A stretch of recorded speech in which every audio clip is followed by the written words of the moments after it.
Bro, you can't be talking. You fucking insta-lock. Nice.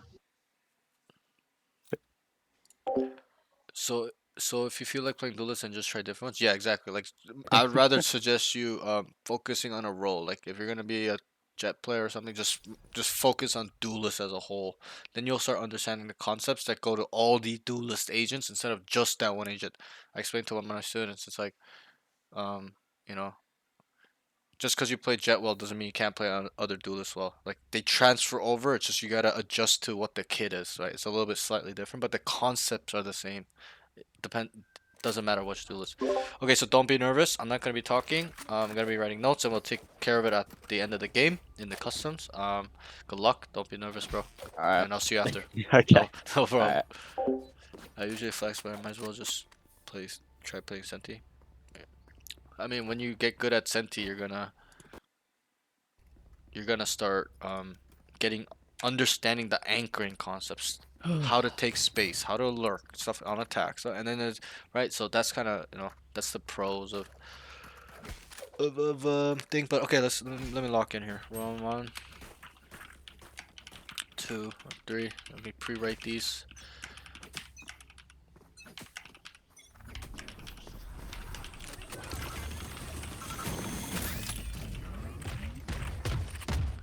Yo, I. So 5A. Let's kill.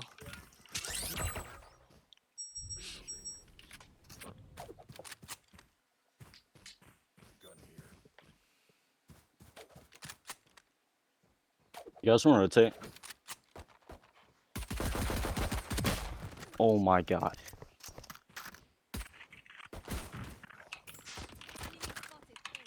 Proceed.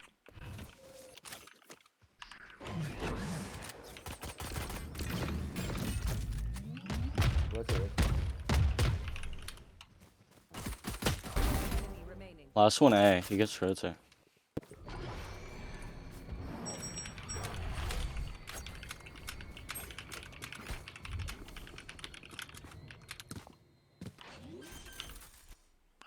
No comms doesn't alert team of flanker. I mean, they're not aware of the flanker, so it's not his fault. He should have killed him though. He's just panic spraying. He made a really good Go down, comm go down, here. go down, go down. He made a good comm here telling them, hey guys, Probably last gonna one be on one A. for And then they tower. just got B for free off that communication. If they didn't tell him, they probably would have went A. So that was good by him.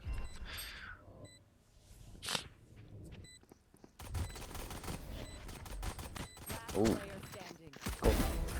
Nice. nice. So, I mean, that flank isn't really like somebody's supposed to call it. Like, he should have maybe said he's there, but he died anyway. That Phoenix died anyways. Have you coached people other than Duelist or Nisha? Because I think that's all I see, coach. I mean, that's, yeah, I mean, yeah, I did. I've coached, I've coached Push me, push me. controllers. I'll smoke. I controlled 1 or 3 Sentinels, 2 Chamber player, 1 Killjoy player. Wait, someone else host wife. Oh, I should full screen this. My YouTube video comments are always going off about this. So round 2. When I leer out, can you flash like tower or link? Watch out.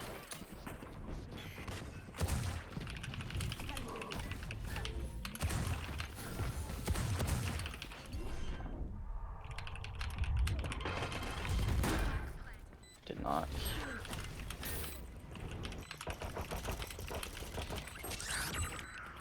Bruh.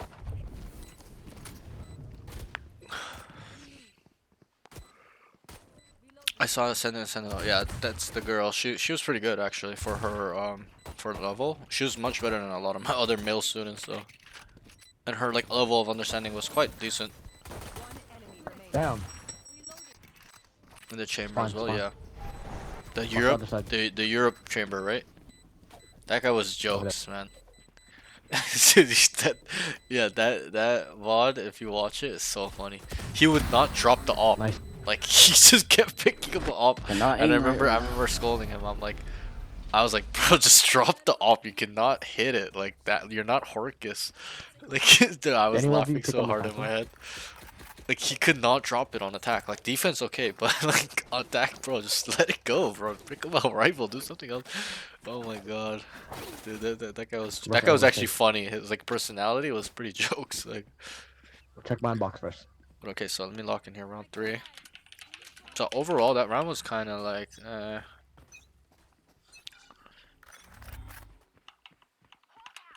team is starting A, or Wow. he walks down mid, Jet just 120. B. dies, instant crouch, fight, gets deleted. Yep. It's just simple, straightforward. He has to be I'm with his team. listening right now. He must be with his team. Loki, Reina, T-side, up, lurk on breeze was free. Up lurk? What the fuck? Bro thought he was Kang, yeah. I mean, I love playing Reina on breeze T-side. She's so strong. I used to lurk like crazy on Reina on that Play map. slow, play slow. That's like the one map where everyone's allowed to lurk. It doesn't even matter. It's just too big. It's just that's the only way to play that map. You gotta lurk, get space, fake. Like you cannot run it down on that map. It's too hard. Okay, so round 4, they're on eco, so nothing crazy here.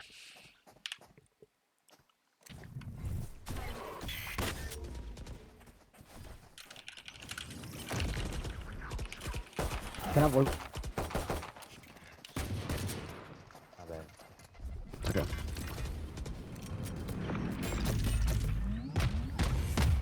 You wall right side. Alright guys, I gotta lock in. If we're I pushing gotta C. lock in. Rush it, B, B, B. Go B, go B. Getting distracted.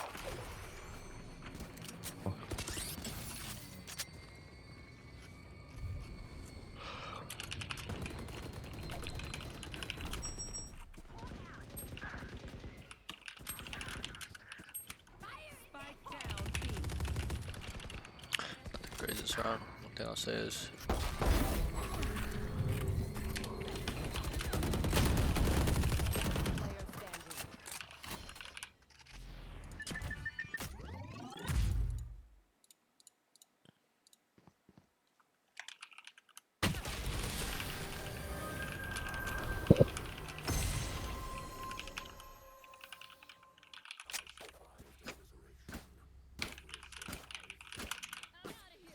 okay, so one general note I wrote is he does not understand the duelist slash entering role, scaling, or what he needs to do in terms of production. Utility usage, usually on this agent, I leave it pretty blank. There's not much to talk about. I'll just write, he does flash before peeking, which is good. One thing I'll write in the pros. So that this is round 5, so I gotta lock in, guys. I might not be talking to you guys, I'm sorry, until after, but I really gotta focus on this.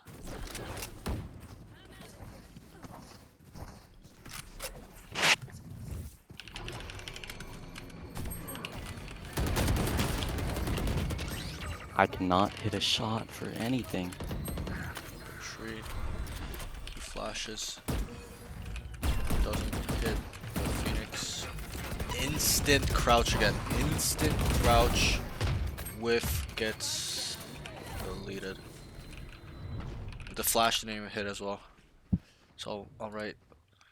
When flashing into sites or areas they are taking, need to make sure it's good.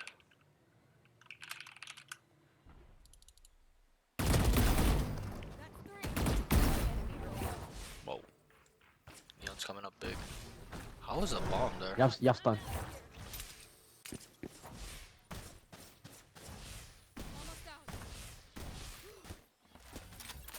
Run with your knife. What's 30 he seconds doing? left.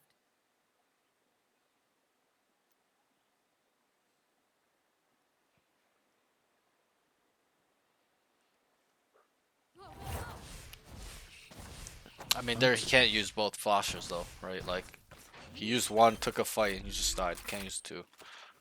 It's just the timing of how the fight went. Confused.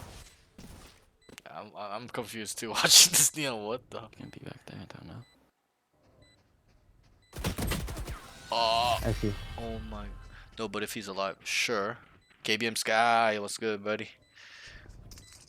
Of course, it's obviously optimal to use both your flashes before you die, but you're not always gonna be able to get it both off, especially when you're in hectic fights, hectic rounds, stuff like that. That was semi-hectic. Like he flashed to swing, but it's not his flash that got him killed. It's his movement there.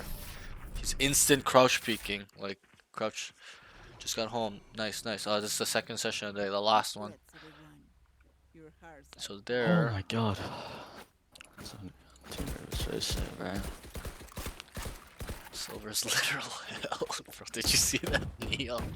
Did you see what is that neon doing? Like, holy crap. He almost had an ace, but. Okay, round 6. Goodbye, lobby. We talking. We'll stare, don't worry.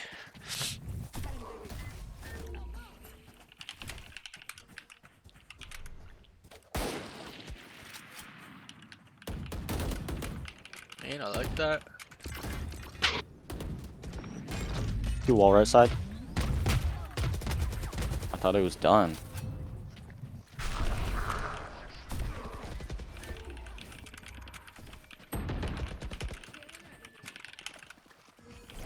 I swear, bro.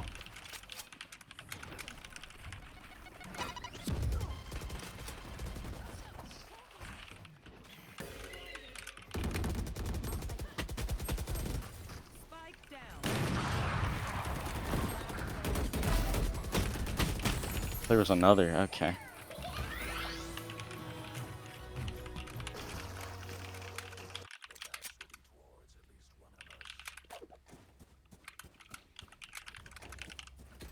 Interesting, interesting.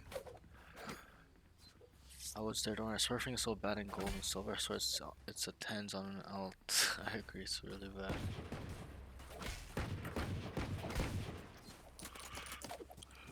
Anyway, buying, he should probably buy Force or Tell Can push through to tree. save. Plant here.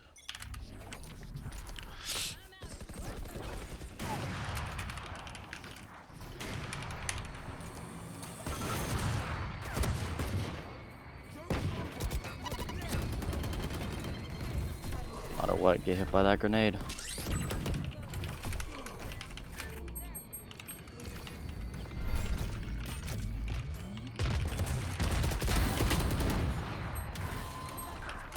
Bro.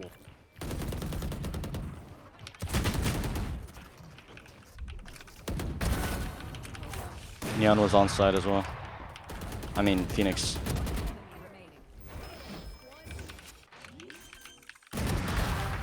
Nice.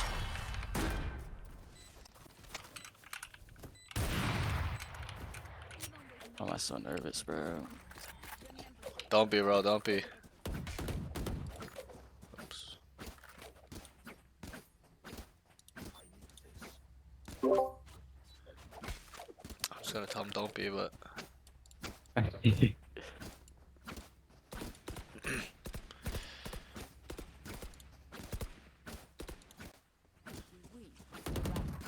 oh, my thing was not on thing.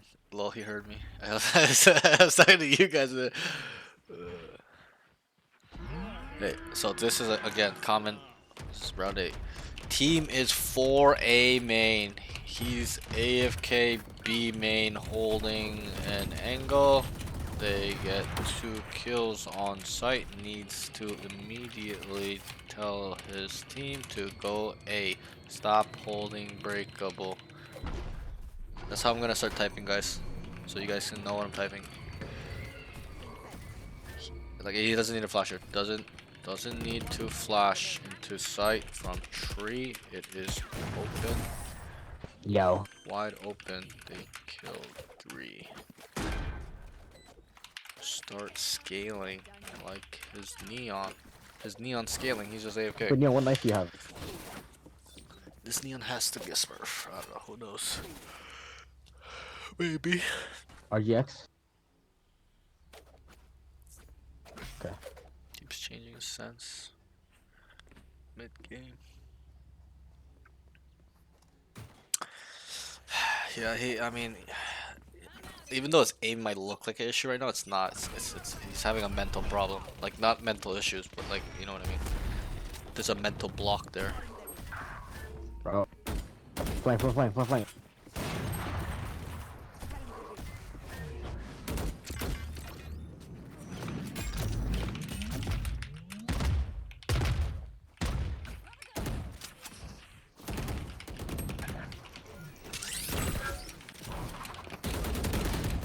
Bro, I'm wasting everything. I actually don't know what to do.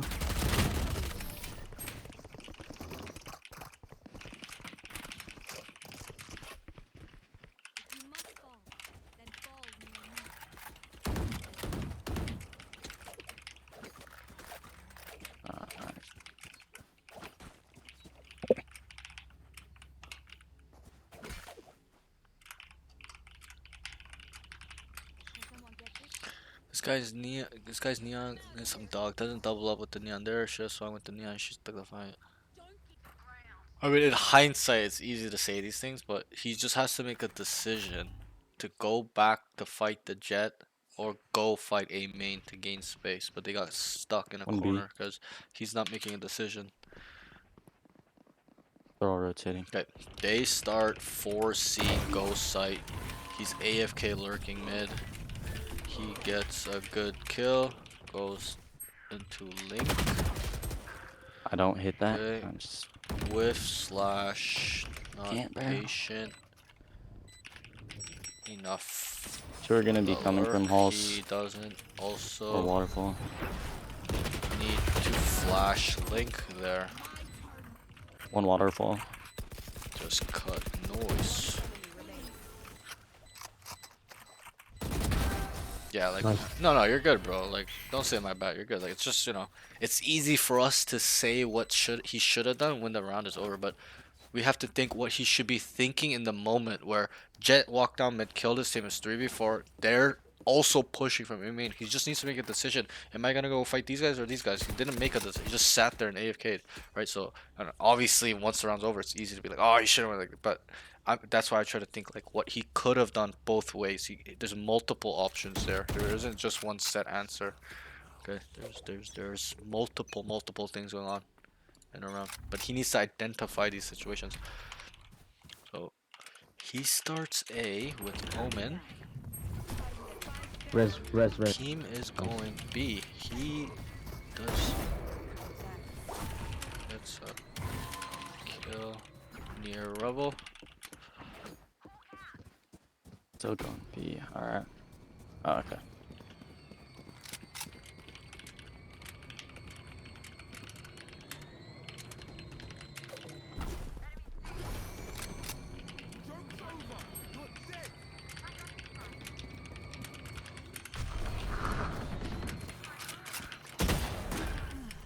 I mean, his aim is not the issue. I can already tell he's got a good aim.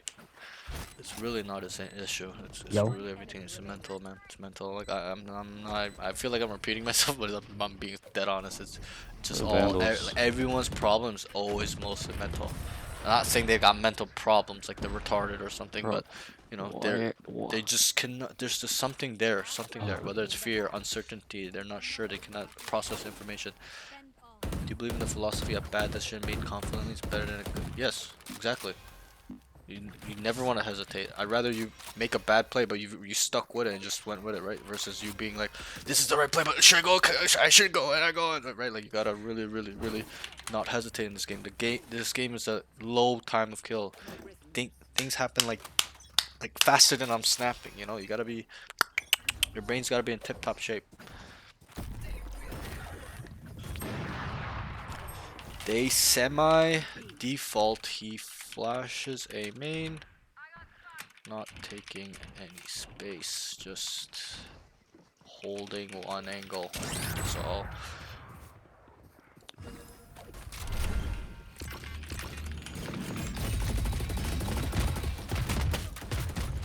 Wow.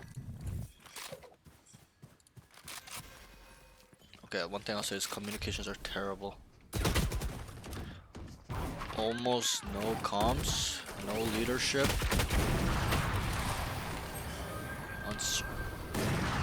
Not assertive.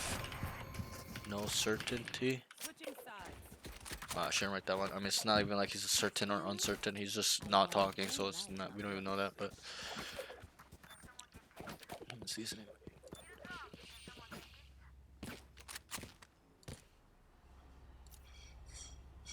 Yeah, I'm like the general notes are gonna be kind of scuffed, guys. Like, there's not much really I can say positively about him, even negatively. It's this game is still 6-6. Yes, me as well. I'm very shocked. 15, 16, I'm 17, I'm 18, I'm 19. And you know, he seems like a smart kid. It's not like he's retarded. Don't wall yet, So- bro. Let me Okay, check if let's they see hit. what he does on defense. Very interested. 2-1-2 setup. He starts solo B.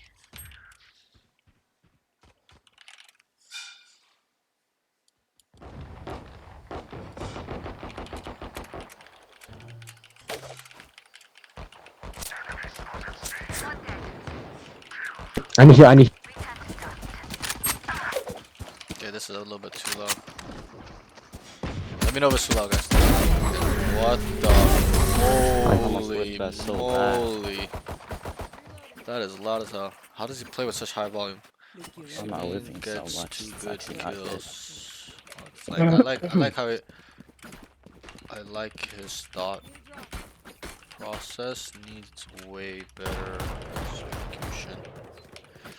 Okay, I like his thought process. He walks down mid, takes space, commits to the flank, he then just AFK hesitate. I like that.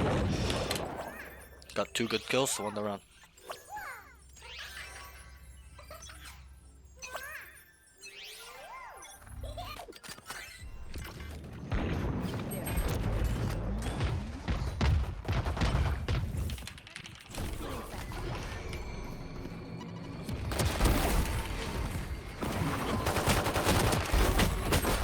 Oh my god, there's too many. They're on. Jet drop, 2 front side, or back side, Spike planted. whatever that is.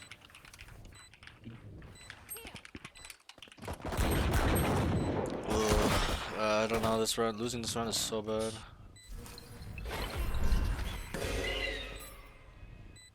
So confused, what is going on? And He did dismiss. Do you warm up your wrist before you aim train? Nah. That's really my wrist warm up. He did dismiss. It's just he dismissed into the team. He should just stayed tree. So nothing much. That's a pretty bad round. The second time he healed. He only got 1 kill there. Did he get a second kill? I'm pretty sure he didn't. I have upgraded RGX, bro. Maybe I missed it because I was typing, but I'm pretty sure he didn't get 2 kills. Did he? I don't know. Maybe I missed it. Oh, he got second. Okay. I was typing. I looked, so I thought he was just dying. Okay, so he dismissed into the team and then he healed. Okay. I'll write that down. Thanks.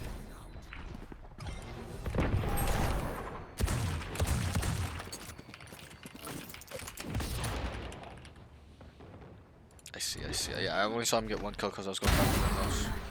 Let's see if they can counter eco them. Wow, really good aim. Really solid aim. He knows where they both are now. Yeah, he's got a good aim. I can tell already. He's got a good aim. He's got a good aim. trying, guys. 2 huge. So, enemy goes A. He goes spawn to heaven. Gets 2 really huge. Still, sheriff. Kills. Picks up phantom. Wins the round. Counter eco. That was a very good aim round by him. You know, before even that round, I already knew he had good aim. He's just a little bit nervous. I know that. But he's having a hard time understanding certain things on attack.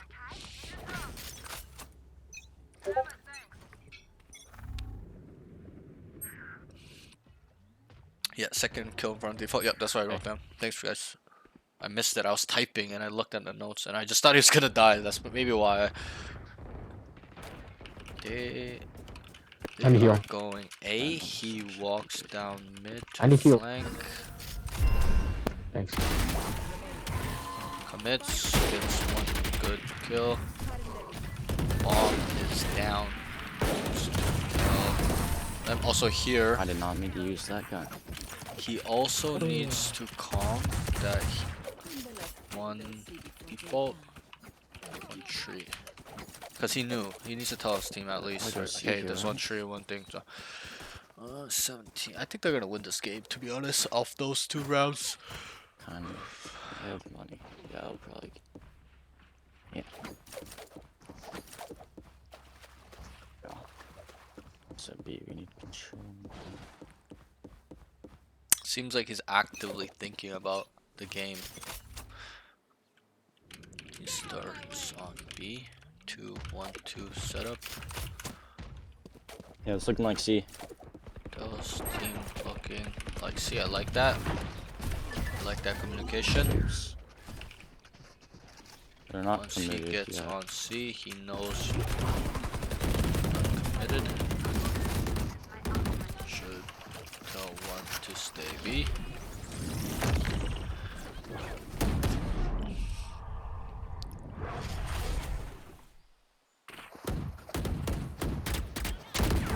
I cannot hit a shot. That is wild.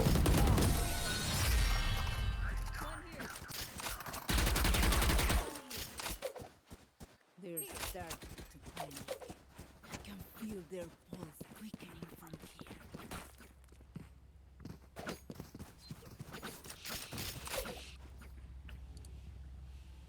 Yo, these games Wait, go can by you wall so me up? fast. Like when I'm watching, but when I play, they feel so slow.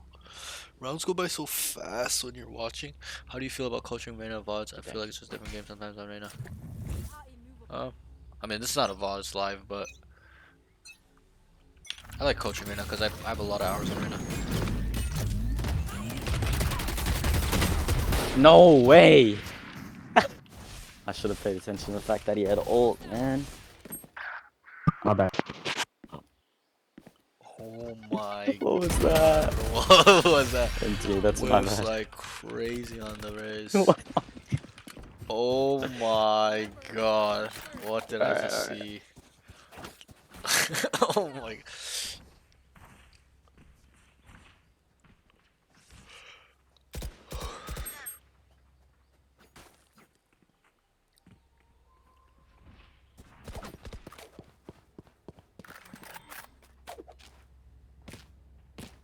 It's ironing them. Happens to the best of us, guys. Happens to the best of us. Okay, so B.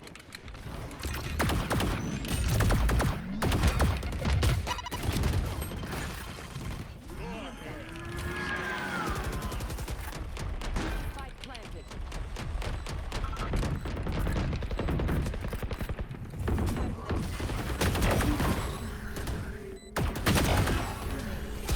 Oh, I shouldn't have peeked that while I was healing.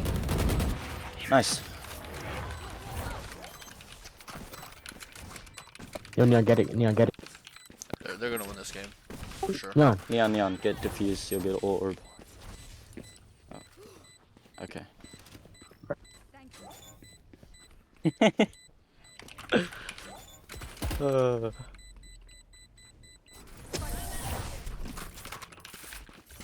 That's a good skin.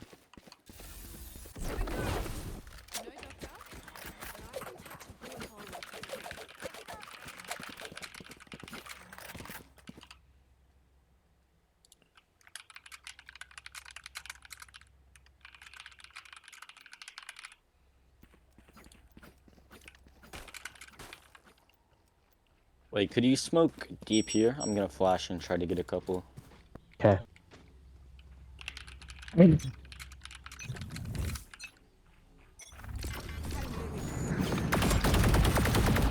The crouch strike, that's crazy. Could have gone the easy 2 there. Oh, I'm winning. I that was the easy 2, maybe 3.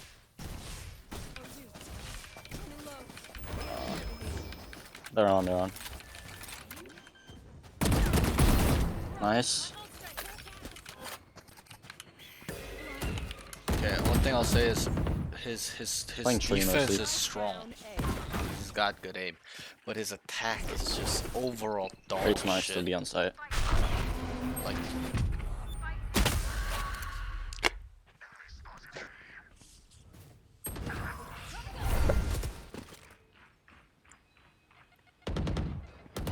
Play spike.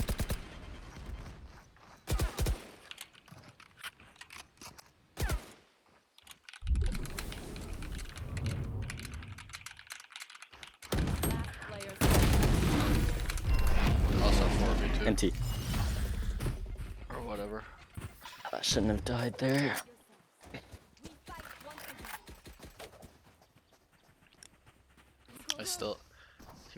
I'd be surprised if they don't. Yo, how does he have a riot gun? I don't know. We're selling that one yet. I don't have one either. I don't really care. Why does everyone care about riot gun buddies? Bolts and work here. I haven't done that in a while. Like, why is it so? Why is it so like? I get confused by the riot buddy. Like, why do people want it? It doesn't even look good. It's just like a rarity thing, really. 'Cause you have to get it from mods, I guess. But See. 2-1-2 setup. He starts B, walks down, AFK lurking again.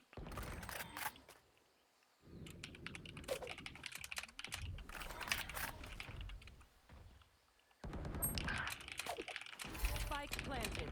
Shit.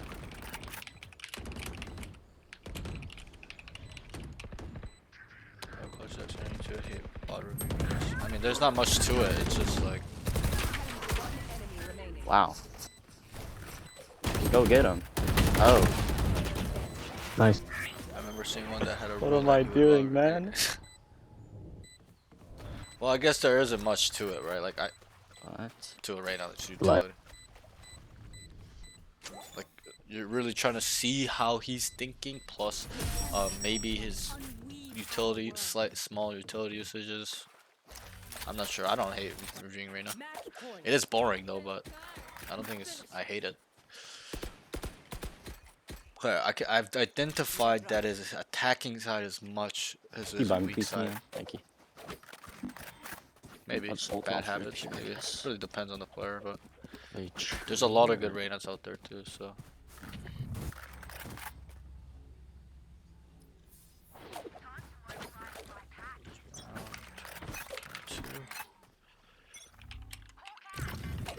I can flash for you. Nice. Wow. Right. What am I doing? Alright, one tree. Last player And the 0 awareness final Tree. boss. Nice.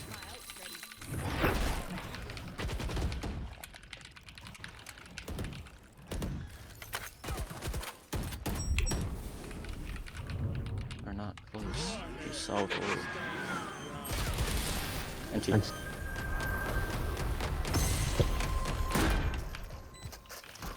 Listen up.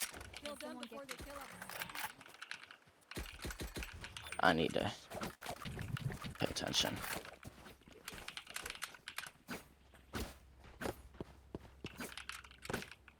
yep, he is right. He does need to pay attention a little bit more. Like We're there, not he buying this should one. not be tree AFK. He should be looking towards main. But I think it's good as well because you get more confident aim. Yeah, I mean, Reyna really helps your aiming mechanics in this round. Hey.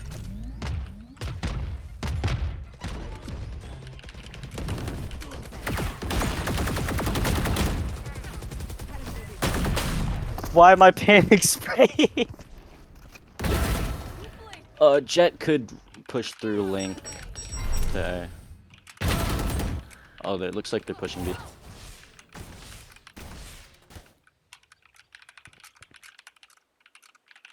He needs to be more patient. Spike planted.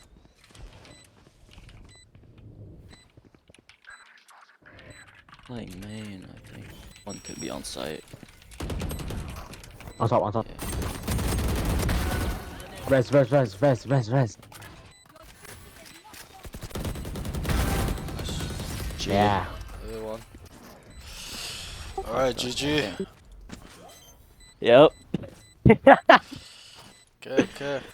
Okay, let me just. What map is this? A Lotus. Let me just get this Lotus. pre-loaded up. I'm pretty sure you guys won. I honestly don't, to be honest, but yeah, you guys are good. GG's, bro. Okay. We have a lot to unpack, my friend. Okay, you can stop streaming. Yeah, streaming. nah. No, it's all good. It's all good. No, no, I'm not gonna judge you off one game. You know, there's a few things I've caught on to. You can watch my screen now. Alright. They have no idea. Okay, how you're hard lucky because I'm a Reina specialist. I have probably over Reina 5,000 specialist. hours in Reina in my whole career. Wow. Yes, I spammed a lot of Reina to get to Immortal 3 and Jet. So you're in good hands in terms of your agent and role. Okay? But you know, I didn't start as Okay. a duelist entry. I started off as a sentinel player, then became a I have controller player, lied, and then I became a beaten, duelist. So, you killed know, to survive. it's a little bit of a I different will path than kill you, again and but again I if can it really help you. means So, one okay, more day. there's a lot. Okay, you probably have noticed a lot Yeah. of your own Oh yeah. mistakes as well. You're saying it out loud, stuff like that, which is fine. You know, that's the first step. If you know it, good, even better. Okay, but we're gonna work on it together. Okay, it's not just me scolding you or whatever. Okay, so okay, I'm Yeah. gonna go through the general notes. I tell all my students this. Okay, there's way more cons than pros. Okay, it's just the way it is when you try to dissect someone's game in terms of what they're doing wrong. I don't really want to know what you're Yeah. doing right. Okay, if you're doing something Yeah. right, just keep getting better at it, keep improving it, stuff like that. Like I knew without, okay, I knew even though you were nervous, like you have good aim. Anyone that's somewhat like a My ult ready. aim trainer kind of guy usually has good aim. Okay, obviously Yeah. not all the case, but I kind of had a feeling that you would have decent aim, and it's pretty good. It's snappy, good micro adjustments, good flicking. But okay, I'm gonna tell you right now, like aim is not your Yeah. issue, and you told me that as well, so Yeah. you understand. Aim is not your issue, bro. Okay, and Yeah. so let me just I'll rank your categories first, and then I'll go through it, and then we'll go through the round specifics. Okay, so if I were to Okay. rank out of these 5 categories: aim, comms, aim, movement, positioning, utility usage, and game sense. Okay, and just because I categorize this doesn't mean that they're not working together, and there aren't other categories under these as well. This is just the general category Yeah. for this section of whatever of the game or whatever you may call it. Okay, so if I were to rank it, okay, your aim is number one. Okay, and then I would probably say, um, I would probably lean towards game sense or utility usage is pretty close in term. Obviously, you're playing Reyna. There's not much utility Yeah. usage, but still you're using them well. You're using them when you can. Obviously, when you get kills, stuff like that. Some of my Reyna players were not, so it's a much higher than most of my other students, which were higher level than you. They're like plats that are not using them properly as well. So, I'll say game sense. Okay, even though it's second, it still needs a lot of work, and we'll get there. Yeah. Okay, so it's aim, game sense. Like if I could, I'd put it fourth or fifth for game sense or third. But I'm just gonna give you second because I'm not gonna put utility usage second. Like we'll kind of like whatever. So aim. Okay, I'll give utility usage second actually. So aim, utility usage, game sense. Okay, then I'll probably say your communications, and then it's movement positioning. Okay, you have a hard time Okay. understanding where to be. You don't have a hard time understanding where they're going, but it's more so your micro movement, as in, you know, they're coming in A. Okay, I'll give you the example. They're coming in A. You're in tree looking towards the door. You need to be looking here, getting ready for these Yeah. guys that are entering. So it's a little bit of that. It's not the what am I trying to say? Okay, anyway, so I lost my train of thought. Sorry, but yeah, so it's more your micro adjustment in terms of positioning where you need to be according to this situation, or they're coming A, they're coming B, where I need to be, stuff like that. It's not bad, but it's not the greatest. Where if you really want to climb, be a good player, it needs to be much higher.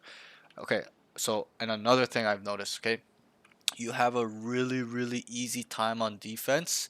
Okay, obviously because of this team was good on defense as well, but your attacking side is almost ground floor. I'm gonna be brutally honest with you. Just your Yeah. attacking side, bro. You do not understand the concept of entering or being a duelist at all on attack. Maybe a little Yeah. bit on defense, but your attack is just. And I'm not bashing or anything. Don't take it personally. Yeah. It's just Yeah. I'm being brutally as honest as I can, bro. You were just AFK lurking, baiting. That's all I saw on attack. Okay, and we'll get through Yeah. there when the rounds are there, and that's fine. Okay, because I'm telling you right now, it's not just you. Okay, this is the most common problem with all my duelist players that I've coached, and I've coached probably more than like 6, 8 probably by now. But they're all have the same problems in terms of they don't know how to get on site on attack, or what their role is, what they're supposed to do, their protocol, their task list in terms of production. Where am I supposed to look, stuff like that. You just there you go 4C, you're just here by yourself. Right? You can kind of know what's wrong with that. They go A, you came down mid 3, 4 times on attack, AFK lurking. Right? Yeah. You're the duelist. You're the entry, and we'll get there when the rounds come. So I don't want to go too crazy on that, but we will get there. So that's that. That's what I identify. You have such an easy time on defense because that's the easy side. It's a reactionary side where you just have to kind of react, predict where they're going. Obviously, it's a little bit more complicated than that, but like it's easy because they're coming at you, right? It's hard when you have to go at them and find them and figure out what they're doing, the weak side, strong side, where the sentinel is, stuff like that. So we'll get there. So let's get through your general notes. Communication. So we're in the comms section. Communication. Almost no comms. No leadership. Okay, we'll just stop there. No comms, bro.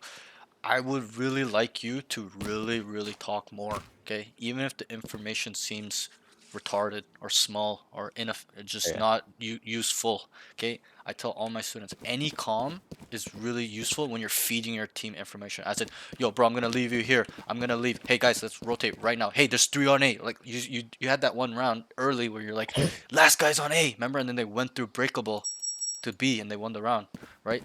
In a 2v1 situation because you knew he was A, so you told him. But you need to be doing that every single time. Every single time there's a piece of information where it can lead your team into understanding what they're doing, understanding the bigger picture. Okay, so that's that. It's a little too quiet. Okay, I'm not saying that you Yeah. don't come. It's just too quiet, as in you're too just kind of occupied, lurking, just AFK. At least give them Yeah. a calm too. Even here when you lurk and kill this guy here, tell them, guys, I killed the guy on B. Come, I'm and just start scaling. But you just AFK, do not say Cutting anything, their running out, vision. flashing, right? And we'll get there when the round comes. But Yeah. you get my point. Like, it needs to be specific and detailed as well. You're pretty detailed and specific in terms of your comms, as in, hey, 1A, 1B, 1C, right? That's easy, okay? But you need to feed your team the hard information. As in, guys are running. I hear 3 running down A main, right? Like even here, remember you got stuck in the corner. They're pushing A main, and the jet. So it's 4v4, and the jet killed one of your teammates to make it 3v4 for you Yeah. guys. You need to tell your team here, guys, let's fight the jet right now. Because, and I'm gonna ask you, why do you think we need to fight this jet? So that we can rotate and we don't get pinched. Okay, before that's semi-correct. Before that, why are we gonna go and fight this jet specifically? Not to rotate, but why? Um, There's a reason why we because should fight him. he's It's very he's simple. flanking and we don't want him to be like a problem later. Sure, but how many are you versus him? We have numbers on him. Exactly. It would be 3v1. He's by himself Yeah. is the answer I was looking for. He's by himself. Okay. You understand that they're running down A main. That's why you didn't go this way. You knew there's multiple, minimum 2 to 3, right? So, Yeah. but the information is there. Once you walk, and it's also tendencies as well and patterns. He's done this 3 to 4 times before this round. Okay, so you know Yeah. that he's done it by himself. It's not even like you knew he did it with his partner, like a couple people, like multiple times, or they do it 2, 3 people down mid. He's by himself, right? So you need to identify here because you just stayed AFK. If you watch the VOD, like you were just here, Yeah. unsure what to do. You were not aware. But the easy answer is go this way with your team, lead them. Okay, direct them, guys. Fight this guy right now. The jet came over here. How is I'm not trying to sound mad or anything, but like, how are 3 people over here looking this way? The jet killed your teammate here, and he's crossing over as well. You kind of Yeah. get what I mean? Like nobody's Yeah. trying to do anything, and that kind of comes to the point as you need to be the leader. You need to tell these guys, hey, look, there's one jet to our behind us. Let's all go and swing this guy's ass and just kill him, and then rotate. That second part you got right as well.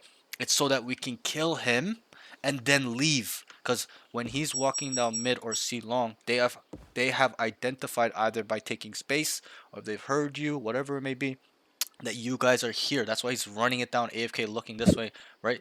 Because they're pressuring Yeah. from this side as well. So they know you guys aren't out. They know they probably heard multiple of you guys here, whatever. Neon died somewhere around here, it doesn't matter. but you get my point. Once they do these type of things, you can identify how they're thinking. Okay, they walk down mid, they believe we're aiming. We kill this guy here and rotate, it's gonna be free because, you know, they're not gonna just be waiting here all the time AFK. Maybe sometimes at the higher level, but your lobby, no. They're gonna full rotate the first contact. So you guys started here and they start running it down. They see you here, they just start running it down. So there would have been a second lurker if he ran down C as well. If this guy is here, right? He's not gonna wait and bait his jet. So when you kill him, you can identify that these sites are more than likely free, because especially because they're 2 to 3. But we'll get through in the rounds there. Okay, so that kind of ties in with that though. The leadership. Okay, be a Yeah. leader and direct these guys. You are the best player in the lobby. That's what I feel. That's what I kind of know. I not just by mechanically, but I do believe your overall awareness was much greater than your teammates. Like they did not know what the hell is going on. Sometimes you didn't know either, but there were times you Yeah. did as well. So like on C, you rotated from B. Like this is a high level way of thinking where they started 5C, but they weren't in. So like, oh fuck, they're not in yet, right? You were gonna tell somebody to maybe stay. You didn't tell them, but that's kind of what your thought process was. Like maybe don't fully all come because you saw 2 guys running and there's already 3 on C and they're not in. Obviously, they ended up going in, but I'm just thinking about your Yeah. thought process there, where you can identify those things. So it's not like you're dumb. You're a smart guy and you've got good aim. So that's a start. But when you're the best, and I tell all my students this, when you're the best player in the lobby, you must act like the best player in the lobby. You must lead them. Okay, you must lead your team. They will follow when they Yeah. especially believe you are the best player in the lobby. So just remember that. Just have some, and I know how people are. People get shy. People are antisocial. Whatever it may be.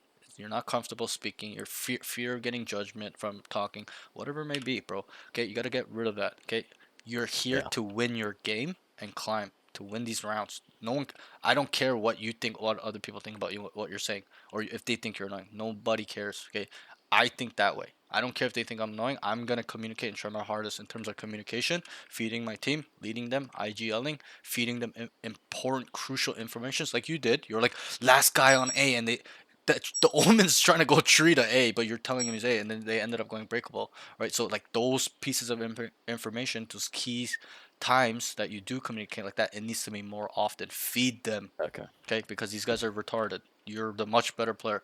That's how it is, especially with rating players. You think they're gonna not communicate in a all immortal 3 lobby? Like they're gonna be the one leading their team. They know best, right? So you know best, lead them. Okay, so let's move on from that. I just wrote not assertive. Um, you're not really putting in any 2 cents or kind of making a plan. You might call for like a play on A. You're like deep smoke. I'm gonna go fight here, but it needs to be more assertive. And there are times you wanted to rotate too, but you're like rotate, and then no one listens. You gotta tell them and show them by example. Guys, get the fuck out of here right now. Let's leave. There's too many. The risk of us going here and dying is high. Let's minimize it. Not speak like that, but once you've processed this situation like that, where this is a high risk entry, let's get the fuck out. Let's go on the free site B, C. Okay, on this site specifically at the higher levels, not in your levels. Okay, around ascendant 3 plus, maybe even low ascendant.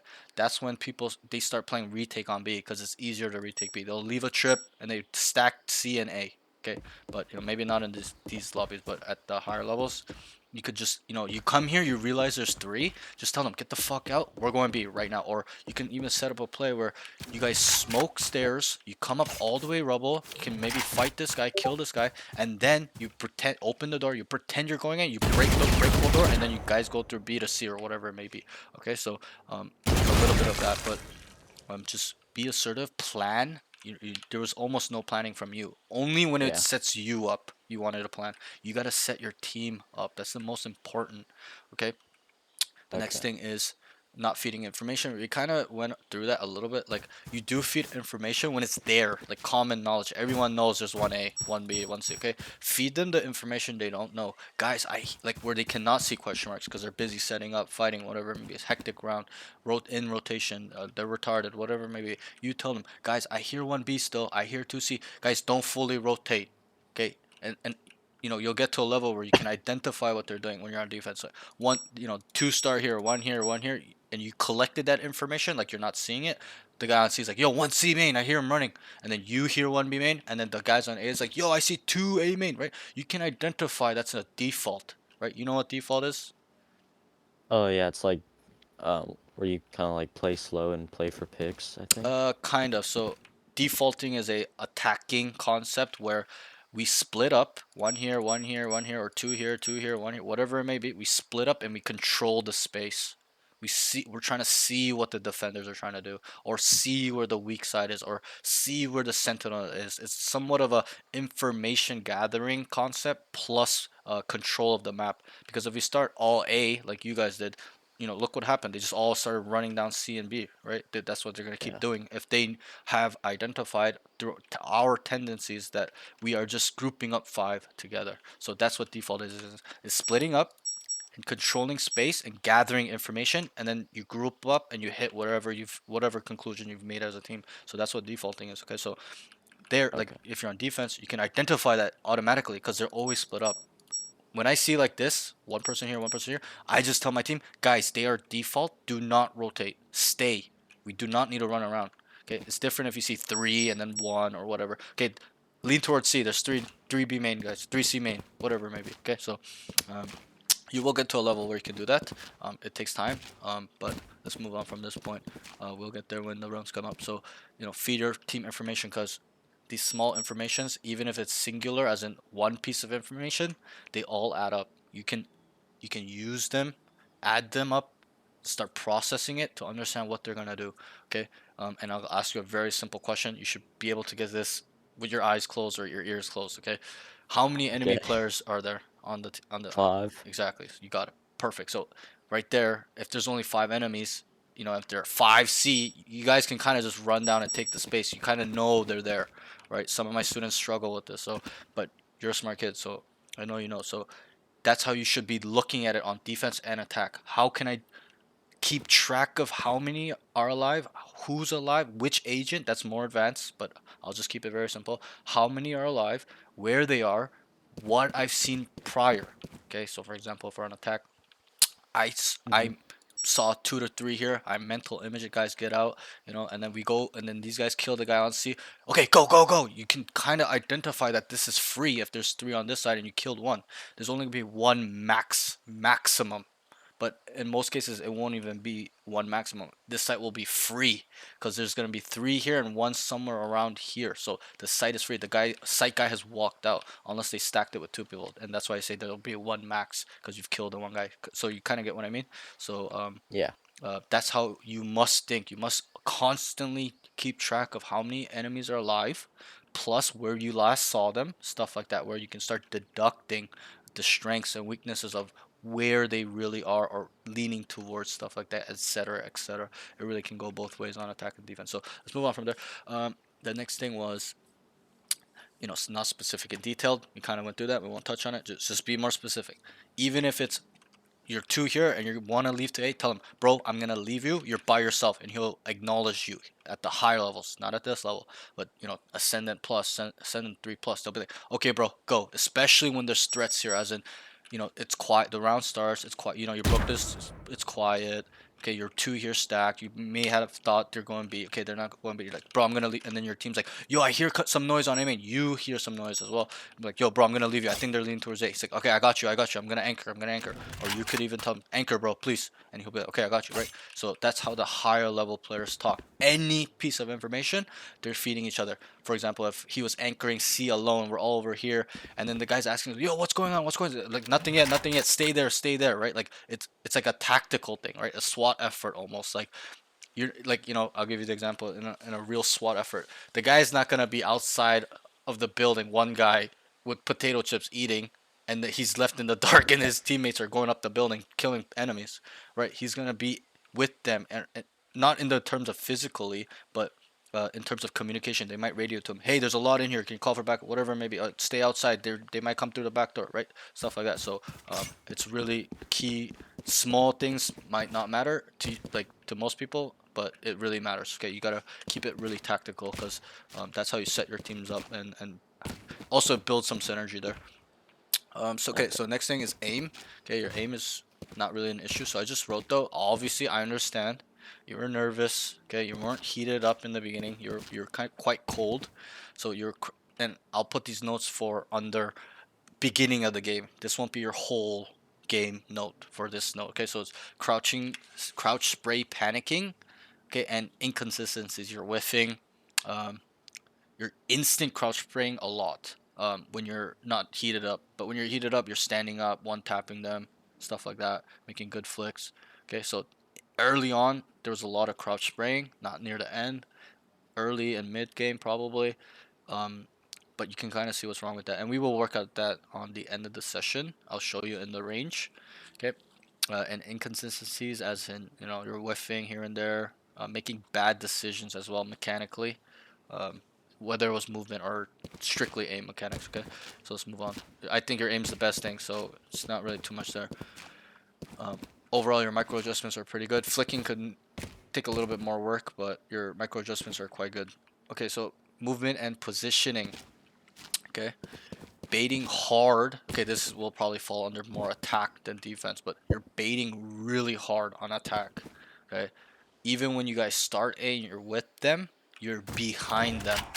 Okay, they're Yeah. up here and you're just here AFK playing with your cock, like, bro. Okay, and I'm gonna tell you right now. Oh, actually, okay, we'll get there when the round specific comes there, so I don't get lost in these general notes, so we can just kind of get through them. But that way you'll understand more, and we can get in more deeply then. Okay, so you're baiting too hard and lurking too much. Okay, they go for somewhere, Okay. for here, some wherever. You're just by yourself. Okay, this is not how the role is played. This is not how Reina is played. It's just commonly played like this because people don't know how to play duelists because they're bad. Okay, but if you watch pro plays, if you watch Radiant players, they will never ever. I'm not saying never ever, but they're gonna be more team orientated. I'm not saying you should never do it. I do it too. Okay, I do lurk on Reina too, but um, there's a time and place for it. It shouldn't be every single round like you were doing on attack. Almost every single round. There were times you're together, but still you're baiting them. You're not leading them. You're not playing your role, and we'll get there when the round comes. Okay, so what did I write? Baiting hard, looking too much, and also wrote has a hard time on defense. So this is a defensive note. Understanding attacking team movement when they are entering. For example, that one round I told you, and we'll get there when the round specifics are there. This happened 2 or 3 times where you need to be ready to fight, especially in this elo when they're just running it down. There's no patient play, stuff like that. Okay, just kind of semi adjust to this elo. They're running it down. Get ready, bro. Like you're looking stairs, and this guy just came up Yeah. behind you and just shot you because you're not ready. Yeah. You're not understanding what they're willing to do. You gotta understand their body language when they're up here on this ping. Okay, it's a huge. And I'll ask you in a question so you can try. I can see if you understand. Okay, what's the difference between them here, right where my mouse is, versus over here? Wait, Like, can you say shooting it there versus yeah, there? yeah. So I mean, they're fully out. They're committed to site. now, okay, so I'll give you the full scenario. So let's say it's been 20 seconds in the round. You got no one else hears anything on your team, but then you guys immediately start seeing 2, 3 run down, and then they get here around this area. What is the difference between them just trying to take control of here versus here? It's okay to get it wrong. It's full. I'm not trying to see if you're like dumb or anything. It's just I want to see your understanding of people's intentions, what they are doing based on where they are. I mean, it means they're fully pushing. I don't know what. I Yeah, don't know what else. some are right. Like when an enemy team is here, they are getting ready to entry the site. Okay, so that round, if you looked at your mini map, they're here. They're running it down. You need to be here ready. Okay, if they're here, it's a different story. Like playing it slow, AFK, they might be just trying to get some sort of control and maybe lead it up to an entry, but they're trying to wait a little bit. But here is a different story. They're either gonna come in or go here or try to push spawn or whatever, but that's just silly. They're gonna go to site or make that fake site play, go to breakable. But this is not the elo for that type of way of thinking. They're not gonna make that play. They're just gonna run it down. Okay, so you need to be ready. Even if you're tree, okay, you kill this guy, you dismiss, you kill this guy. Okay, that's a different round, but they're running in. Position yourself where you're able to kill two. You're positioning yourself where you're only able to get one and done, pretty much, right? Like they're coming in, go There. drop, go backside, go There. heaven. Don't stay where they're gonna entry into, because you're gonna die. Okay, especially at the higher levels. Okay, even if you have the craziest aim where you can 1v5 here and there, you're not gonna be able to do it all the time. When they swing as a team, that's the difference. When you're by yourself, you're instantly getting traded. So pick a better spot. Come back here and play like this. Okay, go heaven. Okay, play down here so when they enter, they just actually just kill them, stuff like that, right? You did that in that one round, so we're gonna come drop. Okay, hide a little bit. Wait, let them in, because give them a false sense of security, as in, oh, we got sight. Because at this level, they don't know how to scale and clear sight, so they're just gonna start running it down. You're gonna kill 2-3 people. So just really set yourself up where you can succeed in the round, because you're getting caught with your pants down, as they say here. Like, you're looking door, there's nothing, they didn't even open the door yet, and this guy just satcheled and killed you, right? You need to be looking here ready. Obviously your team is a little bit bad, like they need to be holding this as well, but you know, at this elo you must put everything on your shoulders. That's just the way it is. If you really want to climb, you got to be good enough to solo carry everybody, okay, in any situation. So let's move on from that. And we'll get there when the round's specific. We'll break it down a lot more. Okay, so utility usage when flashing into sight or areas they are taking, need to make sure it's good. So remember this one where you went like this? Still in sight. Yeah. In sight. It's probably more like this. Like, Cutting their vision. and you just instantly fought this guy and he just deleted you. Okay. Yeah. One thing I'll say is, and I told my other student right before you, because he was asking me, same thing. Don't crouch peek, don't crouch peek, don't crouch spray, don't crouch shoot. Don't be a crouch player in this elo. Do not use this mechanic until you are in the Immortal Plus level. Okay, because, and I'll explain why. Okay, at this level, up until maybe even low ascendant, mid ascendant. Okay, my student was diamond, so he agreed with me. He's like, yep, you're right. So, and he's in diamond levels. Okay, everyone's crosshair level is not head level. Okay, so they're gonna be around the neck to the body, mid to high body to the neck. So it's not headshot. Okay, this is head level. They're gonna be here. So when you crouch on them, their crosshair is where? On your head. Exactly, but that's what you're doing. And you know, I'm not trying to single you out because you're not warmed up or you're nervous, but still, you're still doing it in the mid game and the late game, so it's a problem. Okay, do not use this function, this mechanic, until later in the higher levels where everyone's crosshair placement is immaculate, it's perfectly at head level everywhere they go. Every single peak, every single flick, every single adjustment is head level. Okay, that's when you start using it. Where when you start crouching on them and crouch peeking, crouch fight, you know, you finally see them, you start crouch fighting them. Okay, where they must adjust and come down. It's a little bit of a meta game. Okay, so you understand what I mean? Like, Yeah. you're in the level where you cannot use this. You're just gonna, and I'm telling you right now, you'll see it in the VOD. It probably happened to you 3 times, 4 times, where you took a fight, crouched, and you just instantly got deleted. Whether they hit a good shot on you or not, it's just because you fell into their game, their crosshair. Okay, you fell into their what they, you know, not what they want to do, but just where the crosshair is. Pretty much, it's pretty self-explanatory. Like, right, this is head level. They're down here. You crouch on them, and they're lined up with you, right? So just keep that in mind. Okay, I'm not saying you can never use this. I'm just saying, to really use this effectively, it's better at the higher elo, and you'll get there. But just, you know, anyway, so you know, you flashed behind him, instant crouch, he just deleted you because you fell into his crosshair. Okay, so with this note, I would open the tree, and you always flash on the ground where the corner is they're holding. He would have been fully blind. Yeah, just flash out here. Okay, so but you did it really high up, so he's never gonna be blind. If he's like this and you flash up, so it's pretty much above. It's not in his face. It has to be in his vision, his screen. Okay? Even if it's up here sometimes. And I explained to another Raider student where he was doing really good job as in flashing before he peeks everything, which I really admire from him because he was plat. I was like, wow, that's very uncommon from your rank. But he was going a little too wide, right? And like if they hold a tight angle on tree here, you know, this is just an example. But if they hold that and you come wide with a flash, they're not blind. So what I told him is you must always blind low on the ground, on the corner you are swinging. They will always be blind. Where they're holding tight, wide, doesn't matter. Okay, so keep that in mind. Just, you know. When would you? Yeah. Go ahead. When would you flash high? Probably more open spaces. Like here is fine, right? Here is probably fine. But the thing is, I wouldn't go too high though. That's just the one thing. Just because just in case, you never know. Like just the angles in this game. Like if he's here like this, and you flash, he's not getting blinded or like rubble. Like it's just not optimal, you could say, or effective. Like just keep it on the ground because most people's the ground is always in the vision, but there are times where it's not. The sky is not, and if you put it really high, they're not gonna get blind.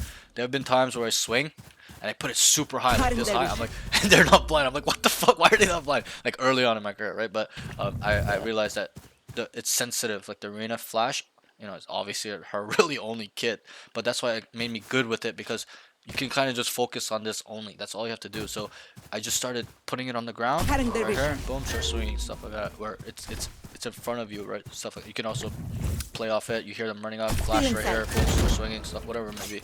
But yeah, we'll get there if those things come up. But yeah, so coming with this note, just take your time. Okay, there's no rush to get in here. If anything, being hasty in this situation is bad because a lot of the times they play close with judge stuff like that. You gotta be really cautious. Open the door once, feel it out, see if they're gonna do that trick play where you go this way and they come out this way.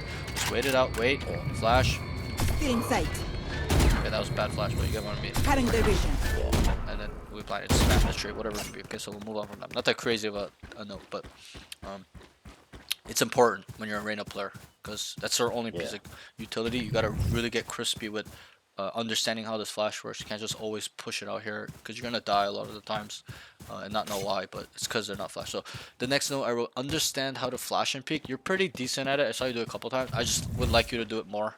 Like even if you're doing that long play here, okay, let's say the barriers are like smoke deep, bro. Like just flash down here low so they cannot get an angle advantage on you. Maybe do it again if you want. It's really situational, but you get what I mean. Just try to use it to set yourself up as well more better. You are kind of relying on your aim a little bit too much, I think, in my opinion, where you're just trying to take up the straight up fights. But this will give you an advantage, right? What if he swings into this? You're just dead, right? You have so much time to kill him. So that's that. Nothing crazy there. Okay, so game sense does not and we touched on this already. We'll get there when the rounds come up. So does not understand duelist role, entering, scaling / what he needs to do. Okay, it's pretty self-explanatory. We'll get there when the round specifics come. I also wrote this was in the cons, but I think it's pretty good. So like in terms of, it was a pro, but I just wrote it here. I don't know why, but I wrote his retaking isn't that bad. It's really his entry. Okay, your retaking was all right. Okay, even here, right? You flashed out before you go. Feeling sight. Right, killed him. Right, you should have dismissed on the second guy, and we'll go through it. Dismiss on the second guy, and come out, clear this, and come back. Don't just dismiss outside, but kill this guy, boom, dismiss. You should have healed on this first guy. I can't remember if you took damage. I don't think you did, so that's why you didn't heal. That's fine. So kill this guy, dismiss for info for your team, because they're stuck Link in heaven. You have an ability where you can come out and not die and just fully clear everything close to them.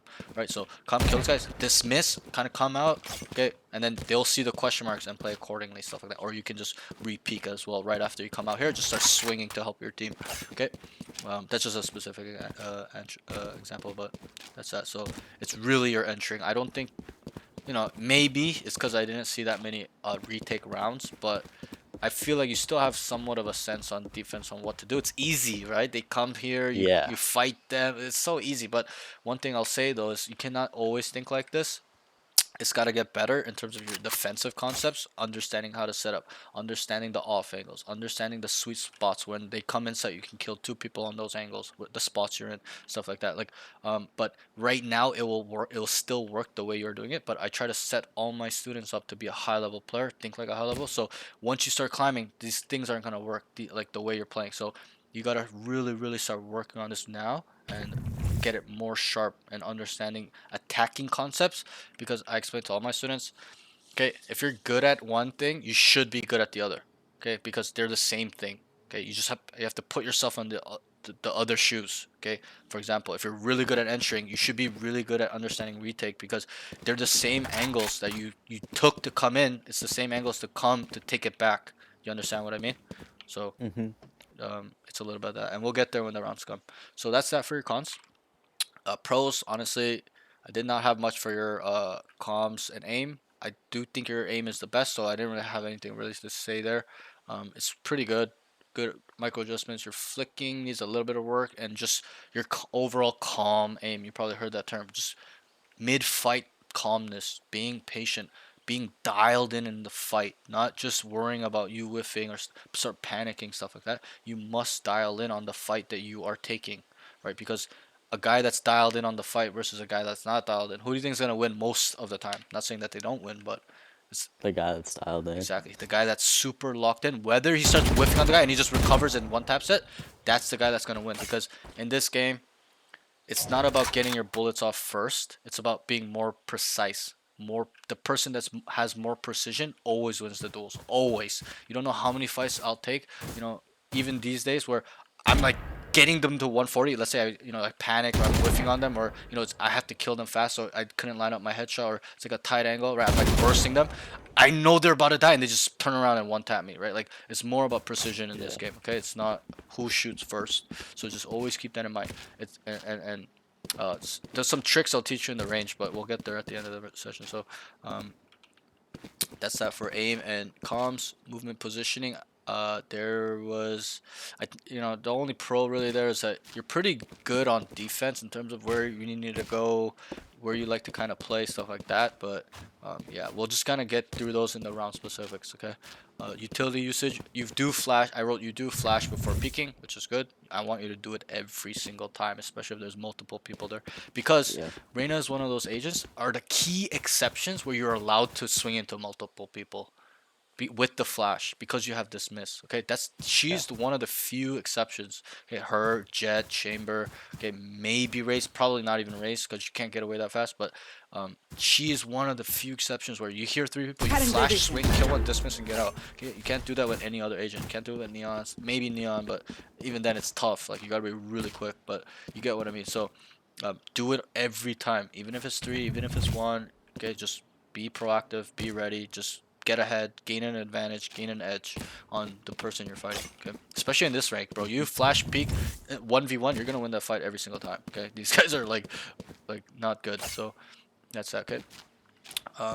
Okay. For game sense, I wrote understands if they aren't in yet, which is kind of a more intermediate concept. Like most people would just believe they're still gonna go, but you still had like a little bit of like they could go back, they could have faked it stuff. So that's a really high level way of thinking, which you need to still keep improving because you were not 100% certain, right? You were still like Yeah. you're like not really sure, but you kind of had that your intuition was telling you, yo, they're not in yet. So that's good, but get it up more and more and more. And you will with time, playing more games, experiencing a lot of situations, scenarios, making mistakes, bro. I cannot tell my students this enough. Make mistakes and learn from them. Okay, it's okay to get them wrong. Just learn from them. Okay, and you'll see your game sense grow. Okay, I walked down mid here and I didn't check this corner. I didn't check this corner. It's been like 20 seconds and I just died. Okay, now I know. Next time I'm always vigilantly clearing this every single time I walk down. And then you build upon those skills, whatever it may be, or whatever mistake it was. Okay, that's how you really get good.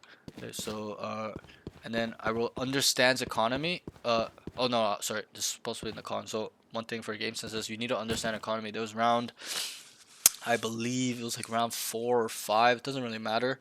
Where they were buying, two or three of them were buying, and Yeah, and I didn't buy with them. right, like you're trying, like you didn't know, or like you wanted to buy, but you don't have enough credits, right? So you got to make a decision there with your game sense. Guys, we need to save here as a team or buy here. I'm gonna force as well, get a Stinger Spectre, whatever, maybe a Marshall Outlaw. So just gotta understand the fundamentals of basic economy a little bit more. I'm not saying it's bad. It's just when we save, when the team saves, we save. When the team buys, we buy.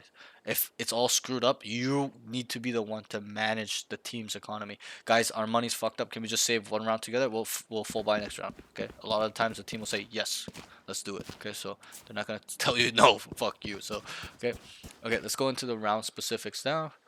It's gonna be okay. You're attacking notes are quite chunky. Your defense is a breeze. Okay, you're doing really well. Stuff like there wasn't too much, but your attacking stuff, bro. Whew, a lot of problems. Okay, and that's fine. Okay, so we'll start it off with like this before we go into the rounds. Okay, the duelist role. A lot of people think that it's a selfish role. I must get kills. I must bait my team and let them go in first, and I'll just lurk up mid, lurk up C while they just do all the heavy lifting. Wrong. Okay. Duelist role is the most selfless role there is. Selfless. Okay. You must sacrifice slash put your life on the line for the space slash site slash for the site to be clear for your team, for them to set up properly, for them not to die.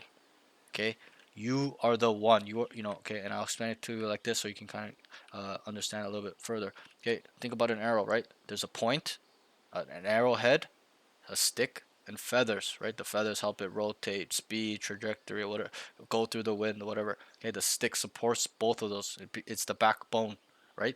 The point goes into the wall, into the person, kills it, breaks the line of defense. So that's how you have to think about it. You are the point of attack. You must be first one always. Not always, but majority of the times you must lead your team, right? You must be the first one in, clearing these corners. Perfect world is there. It's smoke. Come clear this, guys. It's clear. Okay, I'm coming up. Get ready to smoke. Smoke heaven. Okay, clear this. Come, and then let's say they come through tree. Okay, tree is clear. Whatever. Another duelist with you. Whatever. Okay, you must be the first one in on site to entry. Okay, but also once you've entered, you must start scaling and making sure space is free for your team. Okay, do you understand what I mean? Yeah, I think so. Okay, good. And I'll explain it further when we get more into the round specifics as well. But you must make sure you are the one to break this line. Go in, guys. It's clear, guys. Nothing heaven, nothing backside. Okay, I'm towards drop. Drop is clear, guys. Got everything. Come set up. Site is free. Okay, so you are the one that dictates when site is free because you're the first one in and also the first one to scale. They're separated.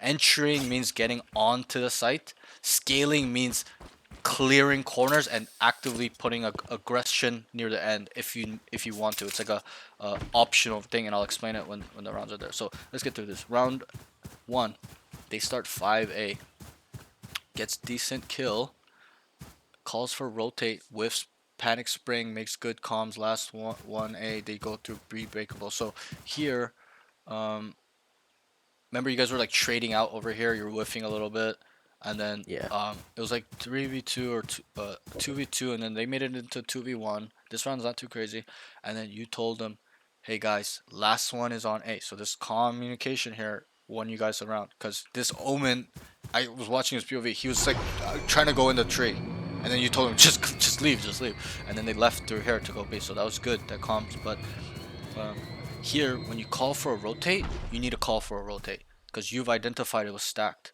right? You probably felt like it was not that safe or there's too many people, too much resistance. So you need to be the one telling them, guys, get the fuck out. There's 4 people here. Whatever the situation is, there's 3. Get out right now. And not only tell them, you must lead by example. And this is something some of my bronze students do is where I'm watching them play on like the session 3 or 4, and I'm like, yo, tell your team to rotate. They'll be like, guys, rotate. And he just sits here. And I'm telling him, bro, you need to leave too. Okay, you can't just tell your team to leave. They're not gonna leave. These guys are retarded. Okay, you must lead this elo, especially this elo, low elo. You must lead by example, because they'll follow people that they think, that person knows what he's doing. Okay, so lead by example. Guys, rotate. Just start running by yourself. I don't care if you're by yourself. Just run and start rotating. They're going to follow you because you understand it's safe somewhere else. They're going to follow as well. Okay, don't just tell them, rotate, and then just sit here. They're not going to rotate. Okay, people are just like that in lower levels. Don't ask me why, but it's just the way it is. It's just, I don't know. But, okay, so that's the first mistake. First mistake is whiffing and panicking, but it's okay. You're nervous. I'll look past that. It's not a big deal. Okay, but your real first mistake is when you've identified the situation, which you did correctly. It was not that safe. It was pretty stacked, semi-stacked. They had like 4 here, 5, almost 5 here, right? They're probably rotating really fast, but it's probably like they started 3 and then the 4 got here really fast. So you identified it, just lead by example. Tell them, or tell them, guys, we're going through breakable. We're going B. They're stacked on A, right? Be a leader and kind of just lead them. Okay, don't just be like rotate and you're just here AFK. Okay, just start running or breakable by yourself and go in by yourself. They're gonna follow you. Okay. The next thing is, and then this was a good comp. Last one A, 2v1 guys. This is free. Derp derp. Go. And then they went. Okay. So and the Omen was about to go in true with bomb. I don't know why. And you kept telling him he's A too. So that's very silly by him. But it's all good. We're not focusing on him.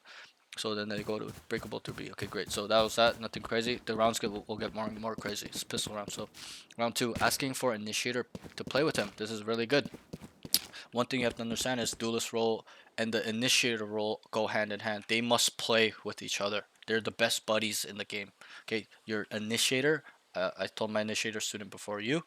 I was like, because he was trying to understand the initiator role, and I told him, you are the one to, So I was telling him, I was like, you are the one to set up the duelist. You must throw a flash. You must stun something. You must drone, whatever it may be. You set up the duelist where he can entry and scale effectively. So you guys go hand in hand. You get what I mean? He helps you, Yeah. and you help the team by clearing everything because he's helped you get onto the site and start clearing things. Throw a flashback site, throw a stun here and there, stuff like that. Okay, so um, that's that. You guys go really hand in hand in terms of compatibility in the game. Okay.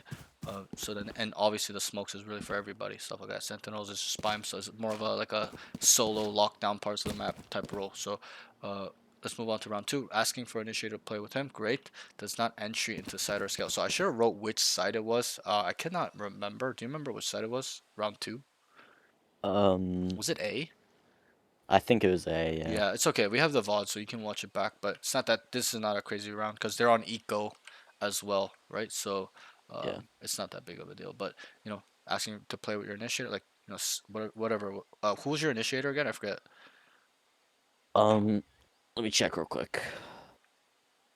So I can be a little bit more specific. But you asking for some sort of a utility from. Sky. Yeah, so you probably were like, flash me in, right? I think it was A. You're like flash me in, flash me in, right? So that was really good. I like that. So you gotta keep doing that where you now know that the initiator is your best friend. So he's gotta use his utility for you to entry and scale. Okay, we'll move on.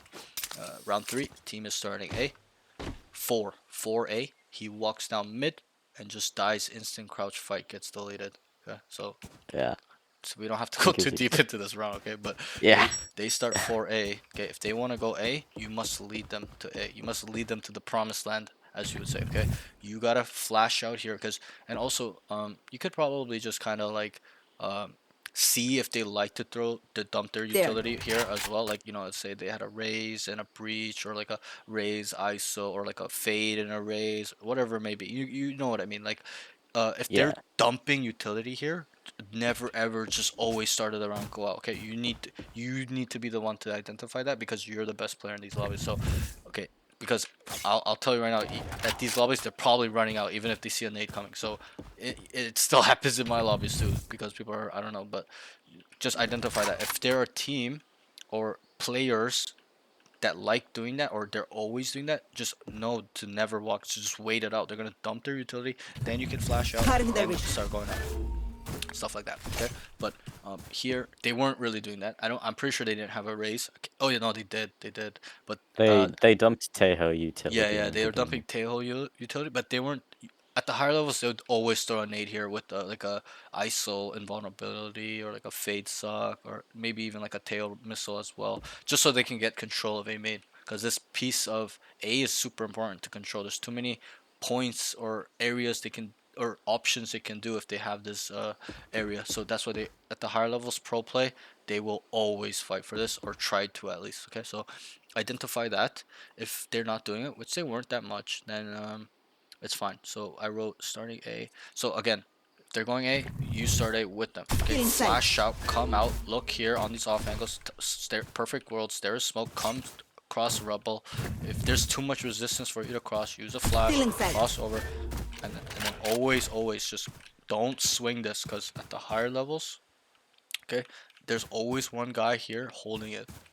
Always, usually, okay, not all the time, but a big chunk of the time, there's always one guy here holding a headshot angle on rubble because they know people like to cross. So don't ever just swing out like this. You're gonna die. Just kind of take it easy. Okay, you can even set up your Cutting their flasher vision. before you do it to gain the space. Okay, he's behind. You saw him. You saw his leg or whatever. You start spamming it, whatever it may be. You get my point. So get to here, and then you can make a decision. There was one round where you got caught here. You should have just went immediately to tree, but you whiffed, you're fighting, and you're just staying here, AFK looking at him. Just open the door, entry in for your Cutting team, their vision. flash down low, swing, kill him, clear tree, and start going towards site, entering onto the site, and scaling as well. Don't just sit here and just like some of my duelist jet players will just dash into site and just like they just go blank. The first and this is how I should tell you. So the first thought process should be getting onto site. Great. Second thought process should be where could they be? Where do I need to clear? That needs to be your second thought process once you've gotten on site. Okay. So once you get to here, okay, let's say you get to inside tree. Okay, because you don't have a dash or a flash out. There's nothing there. Start deducting. Where can they be? Can be drop. Okay, nothing backside, nothing heaven. Okay, I got everything. Once you've cleared all of this, this is considered the second section of the site. Okay, and I'll section it off later. You will automatically know once you've cleared first section, second section of any site, any map. You tell me. Okay, there's always a first, second, and third section. You will automatically know the site is clear. Okay, so once you've done that, then you're able to go and uh, work towards the third section, which on this site specifically would be here around heaven and going leading into spawn, and or stairs as well. Okay, so but you know, I had one student that he would automatically go to the third section on any site. So, you know, let's say that's third section, that's heaven, right? So he would enter the site like this, and then he would just start running it, not clearing anything, going to the third section, going into spawn on Pearl. Like, you kind of know what's wrong with that. You're gonna die. Yeah. These guys are gonna be Yeah. in the second section waiting because, but so I told him, I'm like, you know, I like that you're willing to go to the third section, push spawn and be aggressive, but hold that thought process in the back burner. Put that throttle in the back burner until you've cleared the first and second section. Go crazy all you want. After you've cleared the first and second section, go crazy. I don't care. Go run into 5 people. I don't give a fuck. But make sure the first section, second section is always clear before, and it's not mandatory. It's optional. You don't always have to do it. You don't have to not do it, but there's risk. You have to understand there's a risk with going towards the third section. Why? Because the enemies are rotating. There are times you can catch them with their pants down, running with their knives, okay? But a lot of the times they're going to be ready for you at the third section. This guy might be just here waiting for his team, okay, for the retake because he heard 4 or 5 running in. And this guy, you can't just run out like that, right? So you need to take some caution going into the third section when you want to scale into it. But do not have that thought process until you've cleared the first and second section. And I will explain where the sections in a little bit later, okay? Or near the end of the first notes of the first half, okay? I will explain that. So for here, again, just so you start A main with your team. They want to go A. Communicate and make a plan, guys. We're going A. Can one guy and leave the lurking to one of your sentinels, a controller, where it's not as important. Okay. Yes, you're disposable as well, but like you need to be the point of attack. You need to lead them into these spaces and make sure it's clear. Clear this. One guy goes rebel, right? This is perfect world. Start spamming this. Look a little bit. Come over here, guys. This is clear. Get ready. Okay. Can you throw smokes down? Drop heaven. Okay. Whatever. I'm gonna flash right here. Okay. Clear here. Come. Look here on the off angle, stuff like that, etc., etc. So, be the point of attack on an arrow. Okay. So let's move on.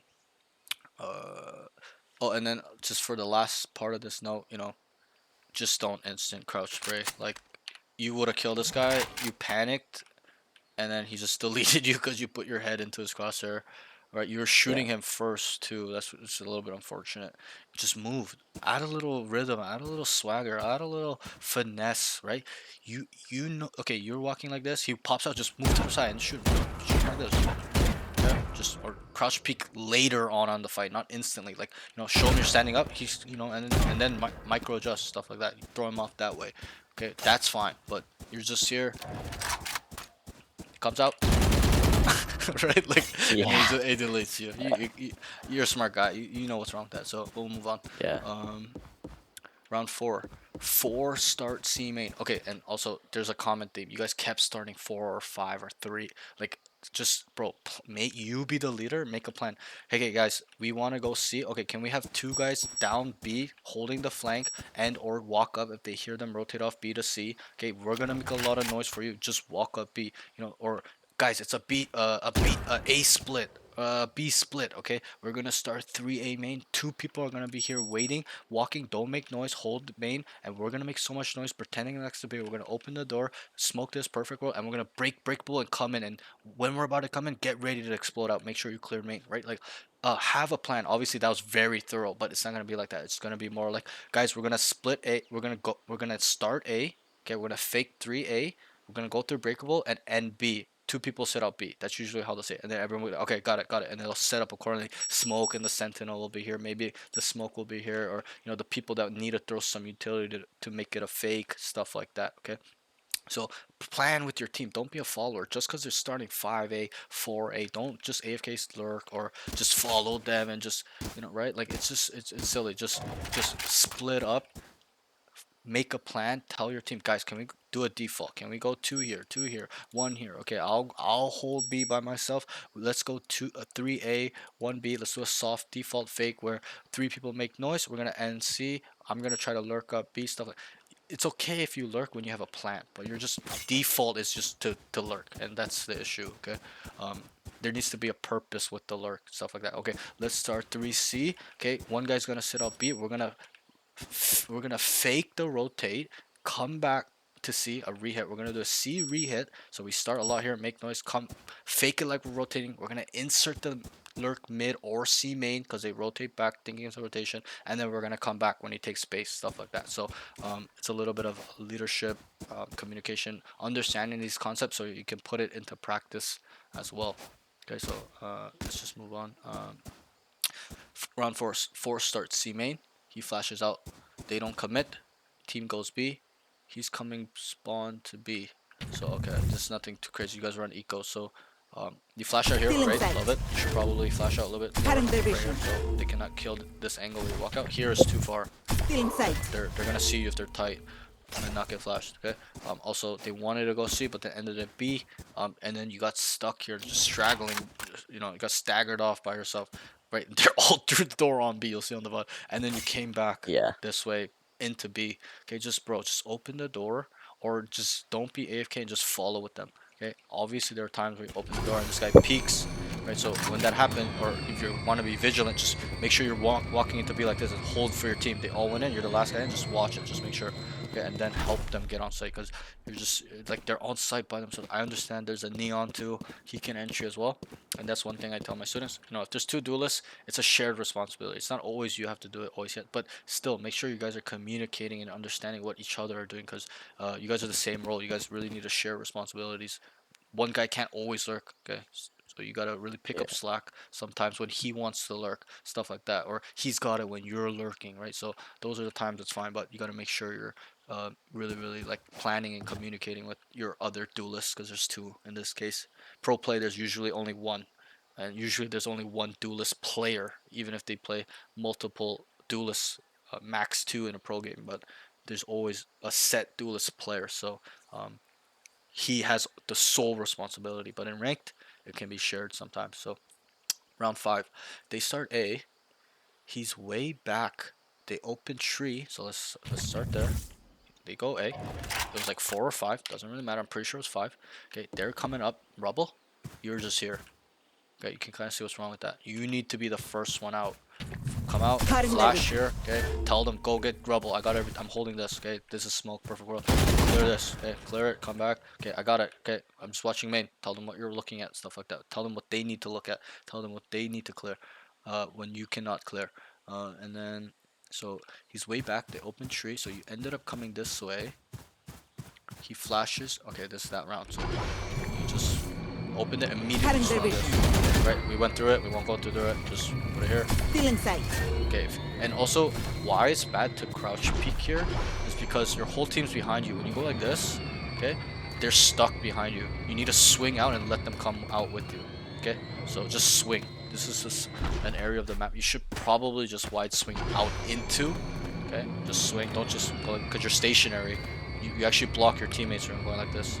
So just come out wide so they can come out behind you as well. Open street, he flashes, doesn't hit the Phoenix, instant crouch, whiff gets deleted. Okay, nothing else. We touched on this round a couple times, so it's fine. Round 6, they start A, flashes to peek main, wait for tail missiles to go out. Oh, this was on C. I'm not sure why I wrote they start A. I remember this. You guys started C. Okay, maybe you started A and came C, but I'm pretty sure this was on C. I remember. So flashes to peek main. You did it again. You guys started A, came back. You flashes. sight. I like it. Again, work on the flash. Cutting Position, their put it vision. here. Okay, and then swing out. To clear mound and boxes, always be vigilant in this area. People love walking up here, waiting, and then they instantly kill you. They wait in the boxes. So in this area, these are common spots you must clear every single time. Be vigilant, okay? Wait for tail misses. So remember this round where you walked back into the tail on the last tick, the missile, Yeah, I didn't. and I you thought it set it was to. done. And, Yeah, just wait. yeah. Just be patient. You know, I know you Yeah. want to get in there, but just let it go out before you go back in. Okay, something crazy there. Wait for so I wrote wait for tail missiles to go out. Flashes sight, but takes 4 to 5 seconds before follow up to entry. Okay, I probably over exaggerated. It was probably around 3 seconds. Okay, but still, it's too long. Once you flashed here, you must immediately follow it up. When I mean immediately, bro. Cutting their vision. Like this, okay, you're literally coming out with like 2 seconds. Okay, immediately. Okay, you flashed. Stealing You're sight. like I seen a hesitation. Like you're not sure if you want to go in or if you're supposed to. All right, that's fine. But now we know. If I'm gonna flash you, I might as well not. You might as well not waste it if you don't know. Okay, you Yeah. just hold on to it for something else and just go in or whatever. But obviously that's not optimal. But once you flash here, it's okay to probably flash high because if you flash down low, it's probably only really for the pillar guy and this guy to get blind. The guys here won't get blind, like top here. So I think this is probably one of the sites where you can flash high. 'Cause Cutting their vision. this guy will still probably get blind if he's sitting here. Yeah, he probably will, and that guy will too. So this is probably the one site on this map. Maybe B as well, because there's a platform here. So they might get blind if you put it high. A probably not as good. You probably need to put it on the corners. But here you could also just probably put it here if you know there's no one bend or leaning towards spawn. But you know, you never know. So maybe like around here is probably the best. Where this guy here holding the come out from here probably gets blind. This guy's gonna get blind. This guy playing here on the off angle on spawn is probably gonna get blind. Okay, bend guys definitely getting blind if you come. Okay, yeah, probably if you're swinging. Yep, and then here as well, this guy's getting 100% blind. So it kind of covers all point if you just do it like probably. Cutting Right their here. vision. Okay. So blind there, and then immediately, I mean immediately. Once you've done this, you're telling, and you know, don't just do it and run out by yourself. Tell your team, guys, I'm about to flash, and I'm about to go in. If they tell you no, don't do it. Like an IGL guy, smart guy goes, no, don't go, not yet. Just wait. Okay, just listen to him. Okay, just wait it out. Bring out your gun back. But let's say you're the IGL, you're the best player. Just guys, get ready. I'm gonna run out. Just tell them. Don't even wait for a response. Just I'm gonna run out. Stealing sight. I'm flashing. I'm going in. That's it. Start clearing your corners, clear bends, stuff like that. Okay. So in this part, just too slow. Just hesitated. That's it. Nothing crazy. So I wrote 4 to 5 seconds before falling up to entry. He gets to bend. Okay. So you got to here. I remember this round. You get to bend, and you know obviously the I raise. think I just sit there and hold that angle. No, but you tried to, but the raise nade came. Remember when the raise nade came? So Oh you had to yeah. leave. So that's fine, okay? But here, whether you did it before the raise nade or not, you need to ult right here. Okay, right here you need to start ulting. It's also a fear thing. Yes, I understand. You know, you're not seeing anybody, but once they hear you've ulted, they're like, "Oh fuck, Rain has ult." Right? It's like a mental thing where you kind of throw them off. Even if it's slightly, it will work. So, just keep that in mind. You should. You know, I'm not saying to solely ult just to fuck with their brain. That's not what I'm saying. This was a perfect position for you to start ulting, because then if if you start killing one here, it's just bro, it's just you're gonna destroy these guys, right? But I'll explain what happens. So he gets to bend, should ult, and make a decision to scale or come back water, come back this way. Okay, I'll try to reenact it a little bit. So you flash it, Cutting their vision. wait, like oh fuck. And then you went in, you didn't really clear your corners, you need to clear everything when you come in, when you enter. Remember what I said, your role is to put your life on the line to make sure these corners, these off angles, these common angle spots are clear for your team. So when, you know, let's say you didn't clear him, and you just went out like this, and this guy's a good player, so he's triggered this, he sees you, he waits for 2 more, kills 2 and that kills you. He's gonna kill 3 people, 1 person. Okay, so that's what I mean, be vigilant. Cutting their vision. Clear pillar, look back, come back, stuff like that, okay? To make sure it's clear, 100% clear for your team, okay? So I will, where were we? Wait for tail, should alt, and make a decision to scale or come back. So right here, you came, great, I like it. You got naded, you had to come back, okay? You need to alt right here, okay? And make the decision. Am I gonna go scale spawn / pillar, or am I gonna scale water? Okay, you cannot stay here AFK. You're gonna die. So because what did I tell you? What are the 2 steps on taking a site? Getting onto the site and Yep, then scaling to exactly. like the second and third section. Exactly. So you've gone to pretty much, I would probably say from this corner down to here. That's probably the first. Okay, maybe not. So on this side, it's a little bit tricky. I'd probably say, um, maybe like up. This line is the first section here, and these entry angles you must cover. Okay, the second section is okay, so I'll explain it to you like this. So first section is always the fucked up angles. That's how I explain it. Okay, if I were to go on C, I have to hold this. One of my team has to hold this, and then I have to clear a crossfire. So maybe flash, right? Jiggle this a little bit, nothing there, and I come look at pillar again, right? It's always these crossfire angles on any site. You name me any site. First section is always these retarded angles. I come wide, hold it. One of my team has to hold this. We gotta clear this, then get ready for the crossfire here. Come look both ways, right? It's on almost any site. So the first section is always these fucked up angles we must cover here, pillar, maybe up there, this corner, right?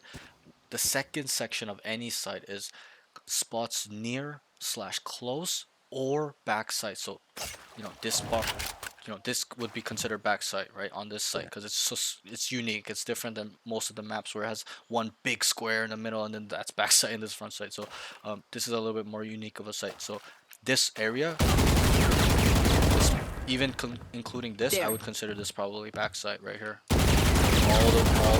Okay, right there, right down the middle. Okay, that's backside. So once you've gotten to here, which is great, you've pretty much cleared all the first site and no one's really dying. Okay, now we must make sure the second section of the site is clear. So whether you're going this way to clear over here or over here, okay, you must come and scale it. Remember what I said? Clear the first section. Okay, you come out here, clear the second section. Okay, it's clear. Okay, obviously this site's a little different because there's some danger towards third section where the spawn, this spawn, where they can kind of kill you if you're turning and looking this way, and there's no smoke. So it's a little bit different on this site, but still the same concept applies. So you need to make a decision, and I probably would lean towards water maybe because you can catch a lot of people off guard, and also most of the time people will hold like this in water or in the spawn guys here ready for you to walk up this way anyways. It's much harder to scale this way. Just go right maybe if you want, and then if you had another flash, just come swing out, kill them, boom, dismiss, get out your dismiss, come here and get ready for another fight. Okay, but remember what I said. So clear the first section, second section, and then start throttling onto the third section. But in this round, you got to the first section, you did it half-assed, like you didn't even clear these really. You've hesitated, but just get to the try and your best to clear this second section. Okay, because this is a very common angle. Okay, maybe not in your lobbies, but the higher level, Ascendant Plus, everyone plays here. Okay, this is like, even in Pro Play, this is like the most common spot to play. So make sure it's all clear, and then once it's all clear, you can start turning the throttle on and just running it down spawn, whatever. Maybe obviously not running it down, but just destroying this guy and just taking the space or water, whatever. Okay, so what did I just write? Sorry. Yeah, so just come back water or that way. So here you had multiple options.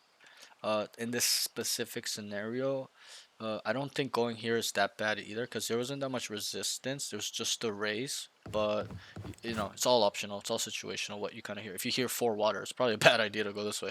If you hear 3 spawn, it's probably a bad idea to go this way, right? So you must kind of determine where to scale off the information you're giving. I can't be like, oh, you must go here every time because it's just not true, right? You know how it is. It's very situational.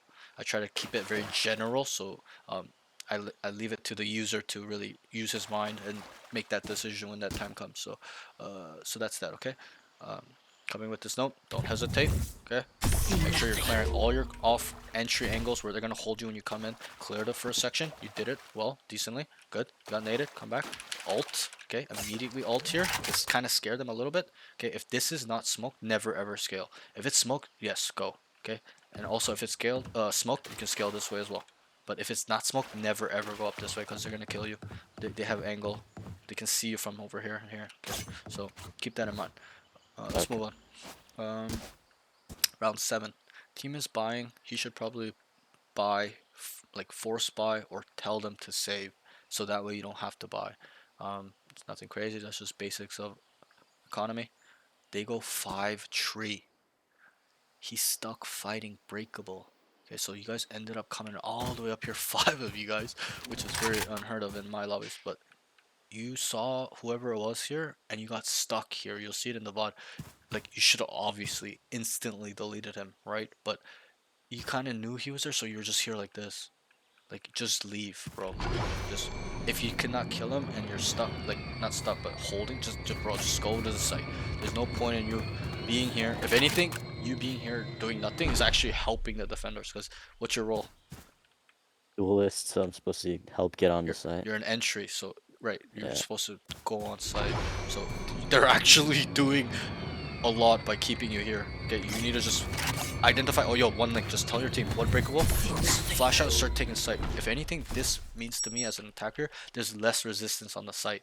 Okay, because he's over here. He's not gonna be over here stacked. So this shows that there's one there. So now you can deduct. There's one there. Okay, where's the other 4? Probably gonna be 2 on site here. Stuff like that. Like use your brain. And I'll ask you a question to see if you understand. How many people usually play A on Lotus? Usually. Obviously, there are times they stack and stuff like that, but usually, generally, how many people play? From what you've Like seen. 2 to 3. Uh, In my lobby, it's usually like 2, I'd say. okay. Uh, you gotta pay right. It's 3. Okay, people Okay. usually. Okay, there's always times they don't stuff like that. That's why I speak generally. Generally, there's 3 people playing A, and they'll play 1C with the Sentinel, right? And then they'll put like a trip here, chamber trip or cipher trip, and they'll retake B. Yeah. In my levels, like the higher levels. Obviously, not in these levels. They're not gonna retake B. They probably don't even know what the hell retake is. Okay, but um, usually there's 3. So if I can deduct ones there, there's gonna be 2 site or 3 site. That means it's either stacked or it's less resistance. You gotta make that assumption, depending on their tendencies, the utility being thrown, stuff like that. So that's that. So don't get stuck here. AFK looking for a fight. This is you. This is telling me that you're relying on your aim. You're trying to look for a duel for no reason, but we gotta use our brain. Yeah. Okay, one's there breakable, get the fuck on site. Okay, guys, I'm going out, flashing in. Okay, can you smoke dugout? Smoke, perfect word. Okay, I'm crossing, nothing here. Okay, I'm going back site. Okay, backside clear. Okay, I'm going dugout. Okay, dugout's clear. Okay, and then full throttle if you want. Or, let's say obviously you're not gonna do that by yourself. Your team's coming out with you. So you come here, nothing's there. Okay, there's a smoke. Okay, I got backside. You start working here. Another of your teammates like, oh, dugout's clear. Start throttling. Okay, I'm gonna catch these guys off guard and always clear here as well, because they're gonna wait for you. But don't just swing. Okay, just maybe give it a little jiggle. See? Okay, start walking down. Clear this. Okay, look over here, and get ready for these fights, because they're gonna be right here. Okay, they're gonna be looking your way. So, remember, there's always risk in going to scaling the third section. So, just be ready, because if they're good players, they might even be here ready, just waiting for retake. Because let's say, for example, they heard 5 of you running on A, like in this round, right? And this guy saw Yeah. you, so they start all rotating over, and this guy on stairs, he gets scared. He's like, oh fuck, they're all coming. He comes over here, he's like, okay, and then this team calls, retake guys, because they're not gonna fight for the site when nobody's on site. They'll only fight for it when they've pre-planned that, and usually when there's a lot of people rushing down and they're dumping their utility onto A, they're gonna back up and play retake, because they're gonna wait for the smokes to go down, stuff like that. So they're gonna be waiting in this section a lot, in the third section. So I'm not saying you can't do it or you should do it always. I'm just reminding you, be really cautious in the third section, because these are the situations that win or lose you the round. If you come out here and you die, okay, they're gonna retake really fast, and it sets them up to win the round. If you get 3 here, you guys are gonna win the round automatically. So you get what I mean, right? So take super caution in the third section. All right. So they go 5 tree. He's stuck fighting breakable. Neon entries into sight. He really only stayed default. Okay, I remember this round. Killed Raze and Decimate, but came back. So you guys went in here. You're Neon, solo entered and solo scaled. You need to help him. Okay, you need to go together, because you're not, you may not both swing like this. One guy's gonna go this way, and then one guy's gonna go this way, where you can pinch people. Where even if he dies, you can trade him, or whatever, vice versa. Whatever, you get what I mean. So you're gonna scale and entry together. So he entered. He really only stayed default. Killed Raze, dismissed away, but came back default. So I can't remember if this was the round where you killed this guy, dismissed in front of 3 of them, killed him, and healed. Was it that round? No, right? Yeah, it wasn't. So I remember you killed the rays somewhere over here. I can't remember exactly. It doesn't really matter. You dismissed. Oh, okay, I remember now. You Are you killed talking a. about the stinger round? No, no, no. It was the round where the rays peeked you from here while you're going on site. You killed him. You dismissed around here, and but you came back here. Okay. And then. Oh. So what did I write? Sorry. Where did I go? Sorry. So he's stuck fighting neon entries into sight. He really only stayed default. Yeah. So you're around here. You killed the race, dismissed away, but then you came back default and immediately died. It wasn't that round where you sat here, and killed this guy, dismissed into 3 people. That was a different round. But Okay. you killed the racer, dismissed. You came around here and just came back. Okay, what I would like you to do is kill him, dismiss, and take this space right here. Just stay here and play safe. Just kind of figure out what the hell's going on, where he's gonna go, what you're hearing, what you're seeing, because you just dismissed and automatically came back here, and then you died. Yeah. Okay, so nothing too crazy, but you get what I mean. Like these small things add up. Where if you dismissed over here, you probably would have got another 2 if you play it correctly or whatever it may be. So we always got to think like that, more in depth. It's not a one layer way of thinking. We got to think in multiple layers. Um, can't just always just kill this guy, dismiss, and get ready for another fight. You got sometimes you need to just, especially in the higher levels, just calm down, just chill out, figure out what the hell is going on in the situation, and then play accordingly. Don't just always look for a fight and rely on your aim, because at the higher levels you're gonna get destroyed just relying on aim. You gotta really use your brain at that level. Okay? Game sense outweighs aim. I tell all my students. So the next thing is, and you have good aim. That's so you're already on the right track. You've gotten your aim to a level where all you have to focus on is the mental game now. Once you do that, you're gonna become a mortal player. So really, really, I'm not saying never stop training your aim now, but you gotta keep training it, improving it, maintain it, and then work on the mental side of Valorant. Okay, really grow your Yeah. brain, not physically, but just in terms of knowledge, experiencing stuff, and just getting creative, learning from your mistakes. Okay. So let's move on from that one. Pretty self-explanatory. Round 8. Team is 4A main. Okay, he's AFK B main holding an angle. Okay? You're just here like AFK, like or up here or something, just holding Yeah, I this. think I was up there. Doesn't really matter. It's just we kind of Yeah. touched on it. You know what's wrong with this, bro. Just go with your team. Yeah. Help them get on site. And you have good aim too. That's the thing. You don't need to lurk when you have good aim. You can just run down with your team. Okay, let's say they play 1 or 2 on 8, bro. If you run down 5v2, whether you kill one or not, you guys are gonna take the site every time, because we're gonna assume some of your teammates have somewhat decent aim and understanding how to trade and stuff like that. So um, you need to lead them, because you're much better than these scrubs. So like you're the best player in the lobby in my eyes. So let's really believe that and gain some confidence in our abilities. So let me just read this. Team is 4A main. He's AFK B main, holding an angle. They get 2 kills on sight. Okay, I remember this now. So your neon just going down. Okay, and you're here and you started coming back to them. Okay, this is where it gets kind of cool. So your neon, or not even your neon, your team kills 2 here around on the site. They were like went up tree, they killed like someone tree, like it doesn't really matter. Okay, they killed 2 on site, and there's 1 more stairs. All right, this is where you need to tell your team, guys, go on A right now. Go, and then obviously you want to be with them to say that, and you lead as well. But and I remember I asked you the question, how many people play A, right? And you said 2 to 3. I told you it's 3. Right? If Yeah. we kill 2 of them on site, like this site is free as fuck, especially when you guys are running down 4 people, 5 people. So, and that's why they stack this site, is because to deter from the stacked, death ball to come and just run over. That's why they put a lot of people here, so they can try to control and not let them run them over or get some kills or whatever on defense. But you get my point. So, and you need to identify this, because you need to be the leader. So whether you're on entry, smoke, sentinels, doesn't matter. Your brain needs to be at a level where you can identify the situation. I'm sure you did identify it, hopefully, but you didn't say anything. So once they get 2 kills, whether it's here or entry, whatever, you need to tell them, go right now, go in right now. This site is free. There is almost no resistance. Okay? That's the first thing. So I wrote needs to immediately tell his team to go A, stop holding breakable. Also, then you also came back. It's just holding this wall. They're taking the site. Okay, just go. Stop getting stuck here. Who cares if the guy's there? If anything, him being there is a plus for you. Okay, if he's out here, different story.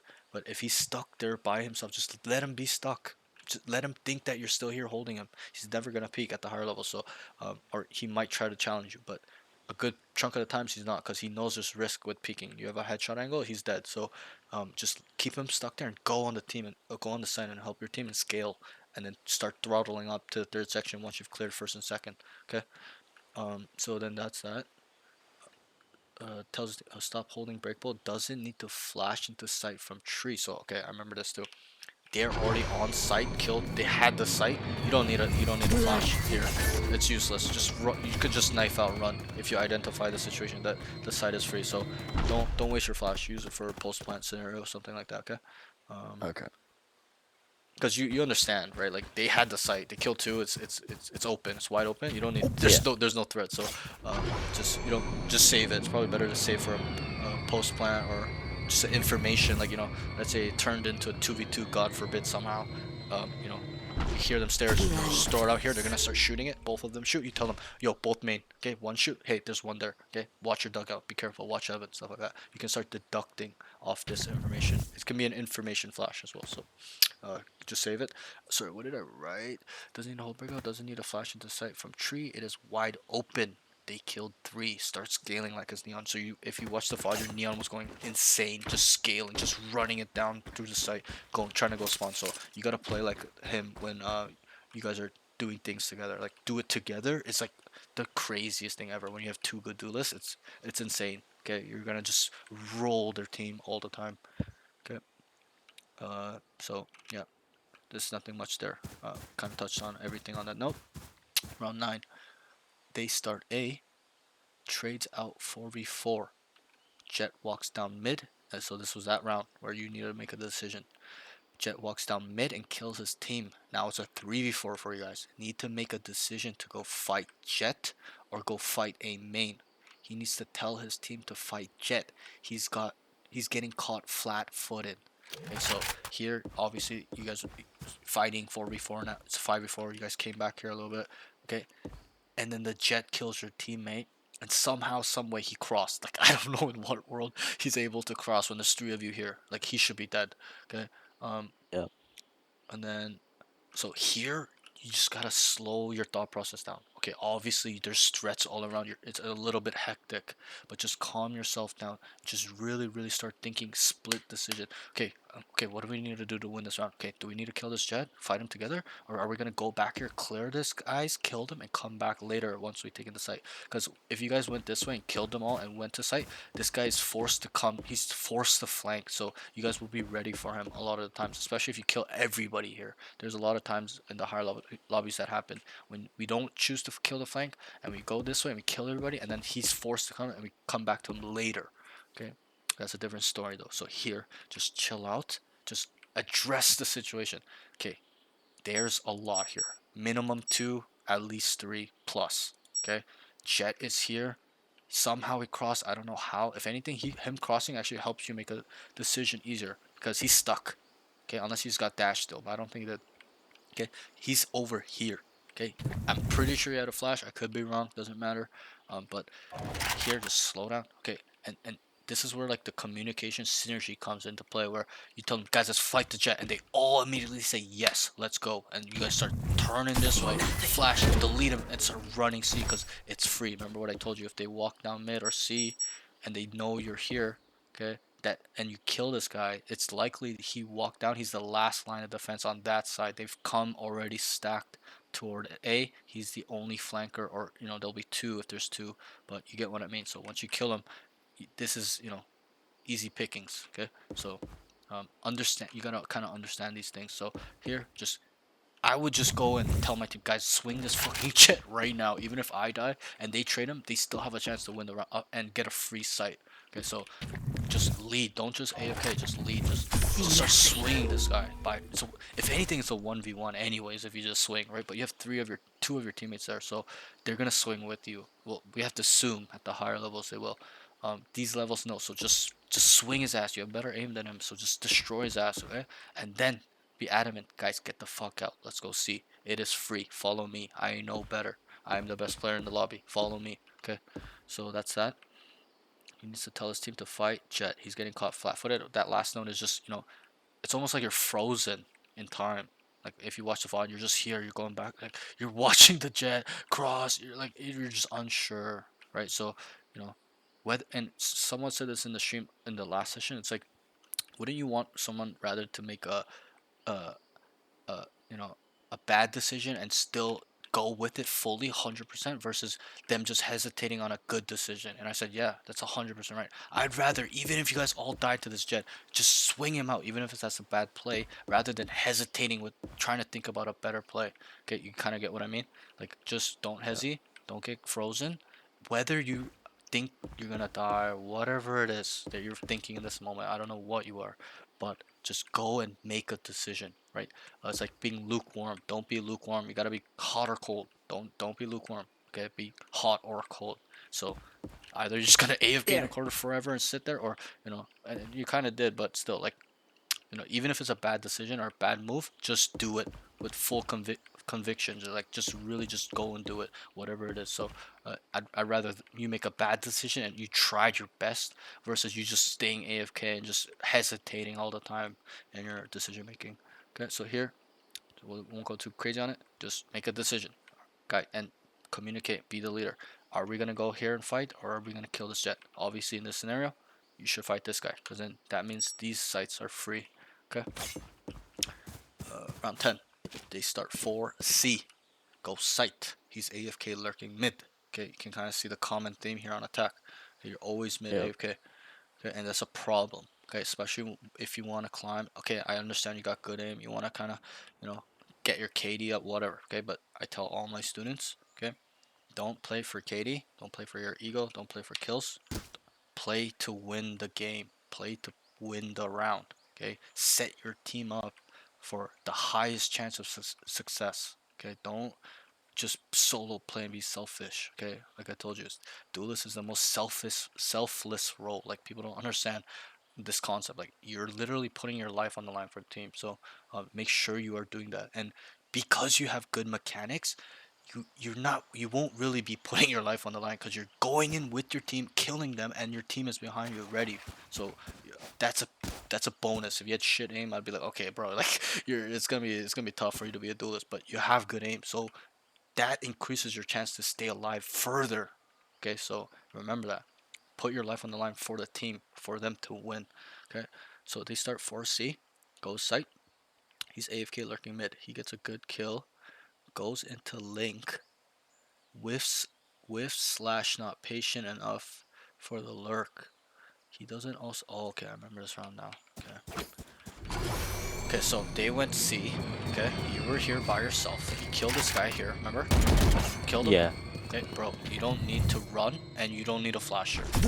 They know you're here. Okay, you only flash here if you know they're here looking this way. Okay, but okay, this is a concept of lurking that you need to understand. If you're gonna lurk and you kill this guy, you need to cut noise. And I'm gonna ask you, why do you think that is? So that they don't know where you are and you might be able Exactly. to get like another one. Right. So just so you don't give them information. If I kill this guy and I just start going like this, okay, like, they're gonna know where I am, okay, because they Yeah. already know you're in this area, right? So they're gonna look for you. So you gotta minimize the information you're giving them. Kill this guy. I'd probably want you to dismiss. Okay, use this dismiss. Come under or go up or go this way, whatever. Just fuck with their brain. Okay, don't just run to your teammate. Okay, if anything, and I wrote, you need to be patient. So kill this guy. Start walking. Just be vigilant. Make sure no one's coming into a brick wall. Come here. Kind of sit here, just wait, hold tight angle, just stay here. You control all of B, right? So you can really only get killed by Heaven and this Link guy, but you kind of make sure you kind of look at it, stuff like that, and you will control the space. If they come in here, they're dead, okay? Because you have good aim, okay? So you're forcing them to make a decision. Do we want to go and fight this and find this Reyna, or should we? Because your team was on C setting up at this point already. They're on C, fully had sight, so they have to make a decision. Guys, are we gonna go C kill everybody fast, flood, retake, and then come back, or are we gonna deal with the threat first? But you gave it away. That's where it went wrong. You killed it. Great job. Good kill. Good lurk. Okay, but cut noise. After good kill. Okay, walk. Okay, your team's setting up. Just sit here. Just sit AFK for a little bit. Okay, you know the breakable door is not broken. You don't need to watch it because you can hear that, right? So just hold it. Wait. Okay, they peek, kill them, whatever. Okay, they don't kill you. You hear them running. You give the info as well. That's the beauty of lurk. You can start hearing all the information. So you're gonna start hearing them go water, go spawn. Okay, because at this elo, they probably won't come actively to find you. Okay, at the higher levels, yes, because they understand how big of a threat this guy is. So that's why they will try to identify. Should we just go flood, retake site, and then come back to him later because he's gonna be late, or do we kill him now and then we take the even man advantage retake scenario? So they did start deducting that at higher levels, but at this level, they're probably not gonna look for you. So just be patient. Okay, just wait. Okay, just kind of just don't be flat-footed sitting like this forever. Just kind of make sure you're going back and forth. Okay, but and then you hear them running. Okay, yo, tell your team, guys, 2 water, 1 spawn, and then you start immediately walking, taking the space. Okay, just make sure you're doing it cautiously. You're not just, oh, they're water, I'm gonna come behind. Okay, don't ever do that. Just you have the timing, abuse it. Okay, 2 water, 1 spawn, guys. Okay, I got a flank. Stay up, don't die. Okay? I got 2 here. I got 2. Don't die. And always clear your corners. Be vigilant no matter what you're doing. Lurking, attacking, defending. Every single corner. All the time. Boom, boom, dead. Okay, so that's that with that note. I don't mind this lurk if it's here and there. Or it's a part of the play. But don't do it all the time. But good kill. Oh, this always happens when you're in the lobby for too long. But we're almost done on the attack one. But I'll just show you briefly on this last note. But yeah, so you kind of get what I mean. You flashed C Link, and the jet was just waiting for you because he heard you running, and you told him you're there. So if you just waited and let him run by into water, I'm pretty sure you would have killed him. He probably would even he probably would think you're there, but he doesn't want to do anything about it, right? So, um, sorry, this takes a while.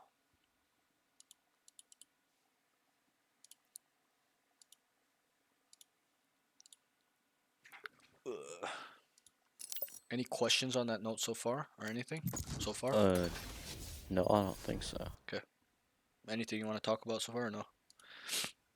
Uh, no, not specifically. I They mean, have no I idea how I was wondering, like, heartless I am. uh, would it be fine to like play Reyna and Jet or something, Yeah, of like to course. practice entering and stuff? Yeah, yeah. All You know, right. something I tell my students is like, you shouldn't be worried about the agent as an, oh, because some of my students are like, I'm a chamber only player, I'm a sky only player. And I tell them, like, no, you're not. You're an initiator or you're a sentinel. Okay, wherever What that hope do agent these falls into, criaturas you have? are that role. I Because almost pity those them. My ult's concepts ready.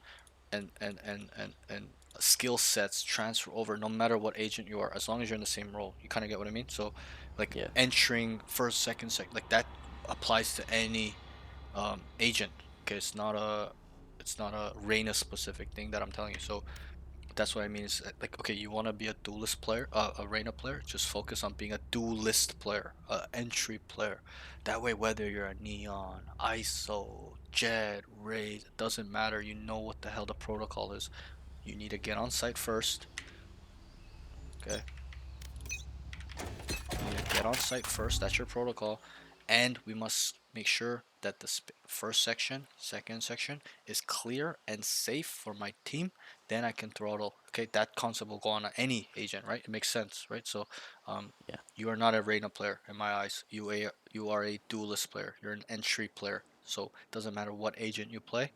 This is how you must think. Obviously, the kit differs. That's all you have to adjust is how the agent is played, but the concepts are the same. So it's very easy to kind of transfer over the concept and skills. You just gotta slightly adjust on your agent's kit, right? Obviously, Reyna doesn't have a movement ability. Okay, you gotta adjust for that. You can't just start running out, right? Raze and Jet do. So when you're playing them, you can abuse that. Okay, Reyna cannot. So you have to worry more about your positioning, even more, because you're not able to get out unless you get a kill, right? That's the only way you can get out. So you gotta really rely on aim. You gotta just kind of adjust to their kit. Okay. YRB Cherry, thanks for the subscription. Okay, so let's move on. So on this last note, okay, good kill here. Wait, be patient. Okay, don't flash here. Just chill out. Okay, even if you wanted to just peek it, just kind of, just make sure, look behind you. All right, just chill out and just wait, listen, just sit here, just in case the heaven guy peeks. If this is broken, obviously you have to keep going back and forth. Okay, just kind Yeah. of just chill out, gather information, and tell your team because they had all the site. They were just all on site. So any piece of information would really help them, and you can set yourself up to kill one or two or whatever. So that's that. Let's move on. Round 11. We're almost done on attack. He starts A with Omen. Team is going B. He gets a good kill. He wrote, I initially wrote good kill, but I just wrote kill because I thought it was like, yeah, that's a pretty good kill. It wasn't like the best kill, but I was like, okay, that's a good kill. He gets a good kill near rubble. Remember this guy over here? Team Yeah. goes C. Team goes C from doors on B main. He stays getting stuck behind door and still AFK B main finally goes to C with the super. Okay, so you guys started A with Omen. They were going B and they were like kind of sitting here for a while, and then you guys killed this guy. Came over here. On B main. Wait, no, that's not what happened. You guys didn't go through breakable here. Near rubble. Oh, and then you guys back go C from doors. Okay, yeah. So you guys got the kill, rotated off here. Now I remember you guys rotated off here, and then they were already here. So you guys were about to go B, but then you're like, fuck it, and then you guys just opened the door, and then everybody went, but you were over somewhere here, just AFK, looking at this angle, just trying to lurk again. Okay. Yeah. We know what's wrong with that now. We've identified Yeah. it. Just don't do it all the time. I'm not saying you can never do it, but just don't do it. It should not be your first thought process to, okay, bait my team. Okay, they got it, and I'm gonna. Okay, sometimes it's fine where you have two duelists, like a jet. Be like, yo, go. I have a play. I'm gonna go walk up mid late, and I'm gonna kill two. Okay, stuff like that. That's fine, but. And it's a shared responsibility when there's two duelists. Like sometimes you'll do it, sometimes he'll do it. Like, but in this case, in this specific game, you were letting him do it every time, right? So you can kind Yeah. of see what's wrong with that. At the higher levels, they would not let that slide. They would tell you to go in at some point. They'd be like, stop lurking, right? So you gotta be prepared for those moments when you get there.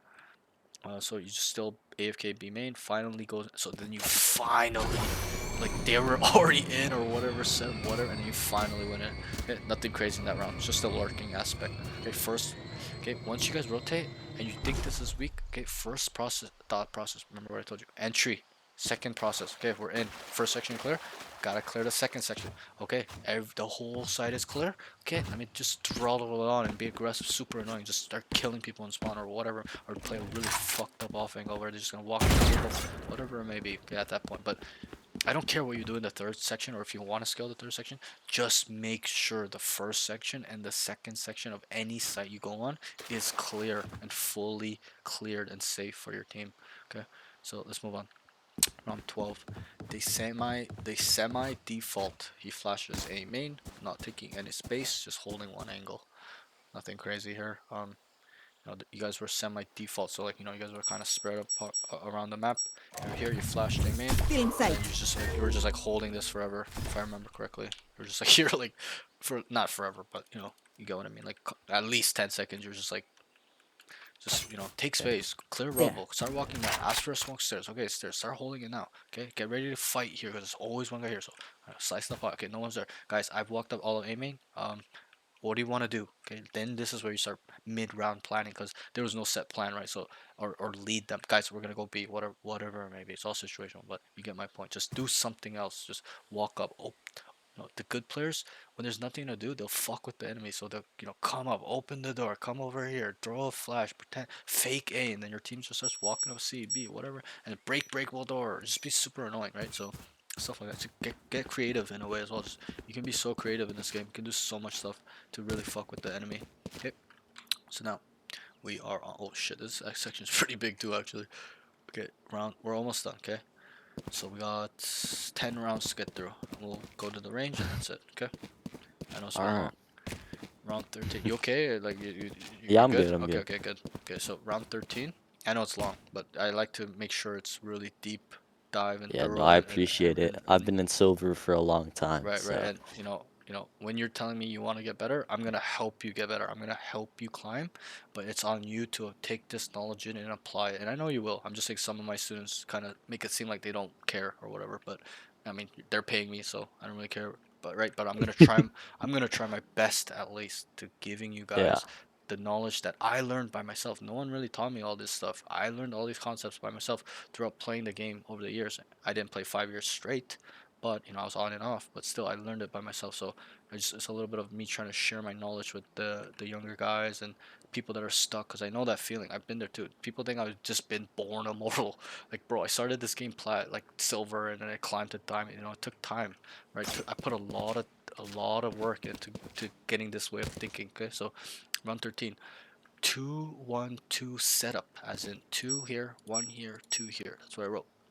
He starts solo B. So you're solo B here. Here's sub C. He walks down B main to take way too long.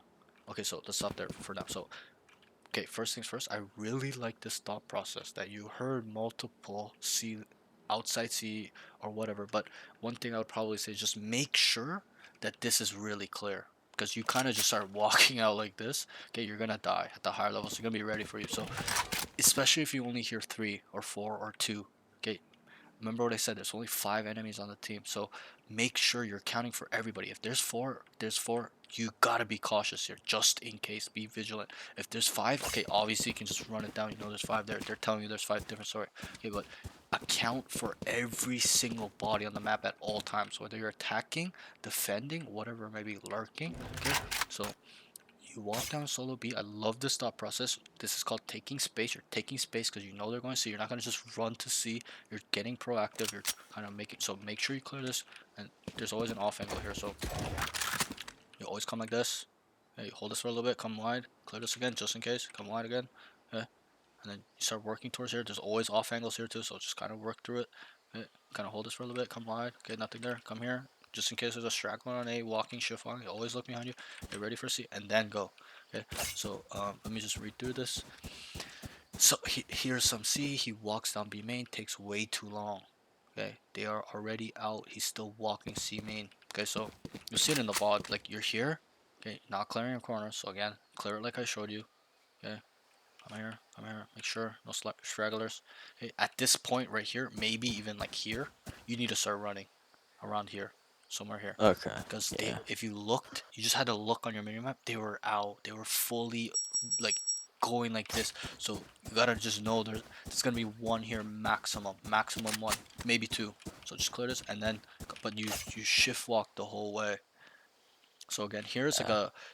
I love your thought process. Just the execution is probably like a 6 out of 10. It's pretty good, but no, I mean, that's pretty Yeah. good, right? It's not like it's a 2 out of 10 execution. Some of my students, I'm like, I love your thought process, but the execution's a 0 out of 10. Like, they just fully failed, right? So, like, you did pretty good here. It's just identifying the information, right? So, if you were here walking out and you just took a glance, okay, you would have seen them.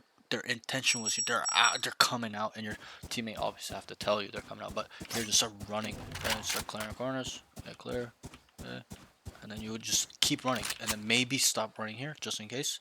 You know, you can use your audio radius, like you can see on my minimap, and then you can, but two good kills, very good kill. So here, I like, you know, you set it up where you got two good kills, right? So taking space, just don't do this all the time, because the higher you climb, they're people are not retarded the higher you go, so they're gonna be like, oh, this Reyna just walked down mid 3 rounds in a row. Oh, I'm just gonna sit here and wait for him. You're gonna die. Okay, Yeah. so you know, if anything, you could fuck with them at one point, just throw a flash and come back and whatever it may be. But that's a more advanced thing. But just understand that people know tendencies too. It's not just you. So, um, especially when you get like Diamond Plus, that's when people start really understanding individually somebody plays on the opposite team and their own team. So, just remember that. Okay, don't do it every single time. So let's move on. And I like his thought process needs way better execution. So, you know, self-explanatory. Just run here when they're out. You'll see it again down the line when it happened again. It happened twice. So round 14, he starts tree. They open door, gets a kill, dismisses into the enemy team. So this is that round where you sat here. Uh, You start tree. Oh wait, sorry. He saw tree. They open door. Gets okay. Dismisses, and then he just dismissed I it to killed go. another one Yeah, somehow. yeah. Like, and you know what? It's actually the chat that told me that you got a second kill. Cause I'm like, oh fuck, he just dismissed and died. That's what I told the chat, and they're like, no, he should have dismissed again. I'm like, what do you mean again? He just died, didn't he? Cause I was looking, and while you're dismissing into them, I'm like, okay, he's dead. So I went to go type, so I didn't see that you got the second kill, but. So they told me that, so that was great. That somehow you got a second kill here. I don't know Yeah, how. I don't know I have how. no clue Like, either.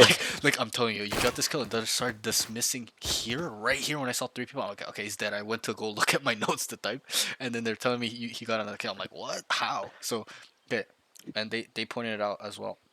You should probably dismiss here on the second kill instead of healing. Yeah. I didn't see it, Oh yeah. but just dismiss and remember There. the spot I told you. Just come here or fully come backside. Maybe not fully come here.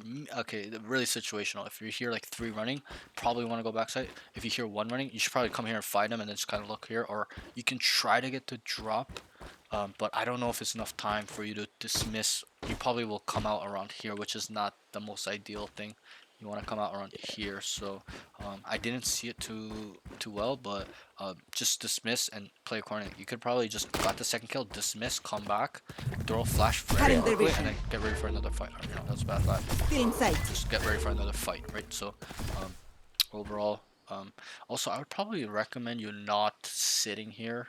Um, it's probably better if you fight him. Oh, I'm lagging. Can you hear me? Nope.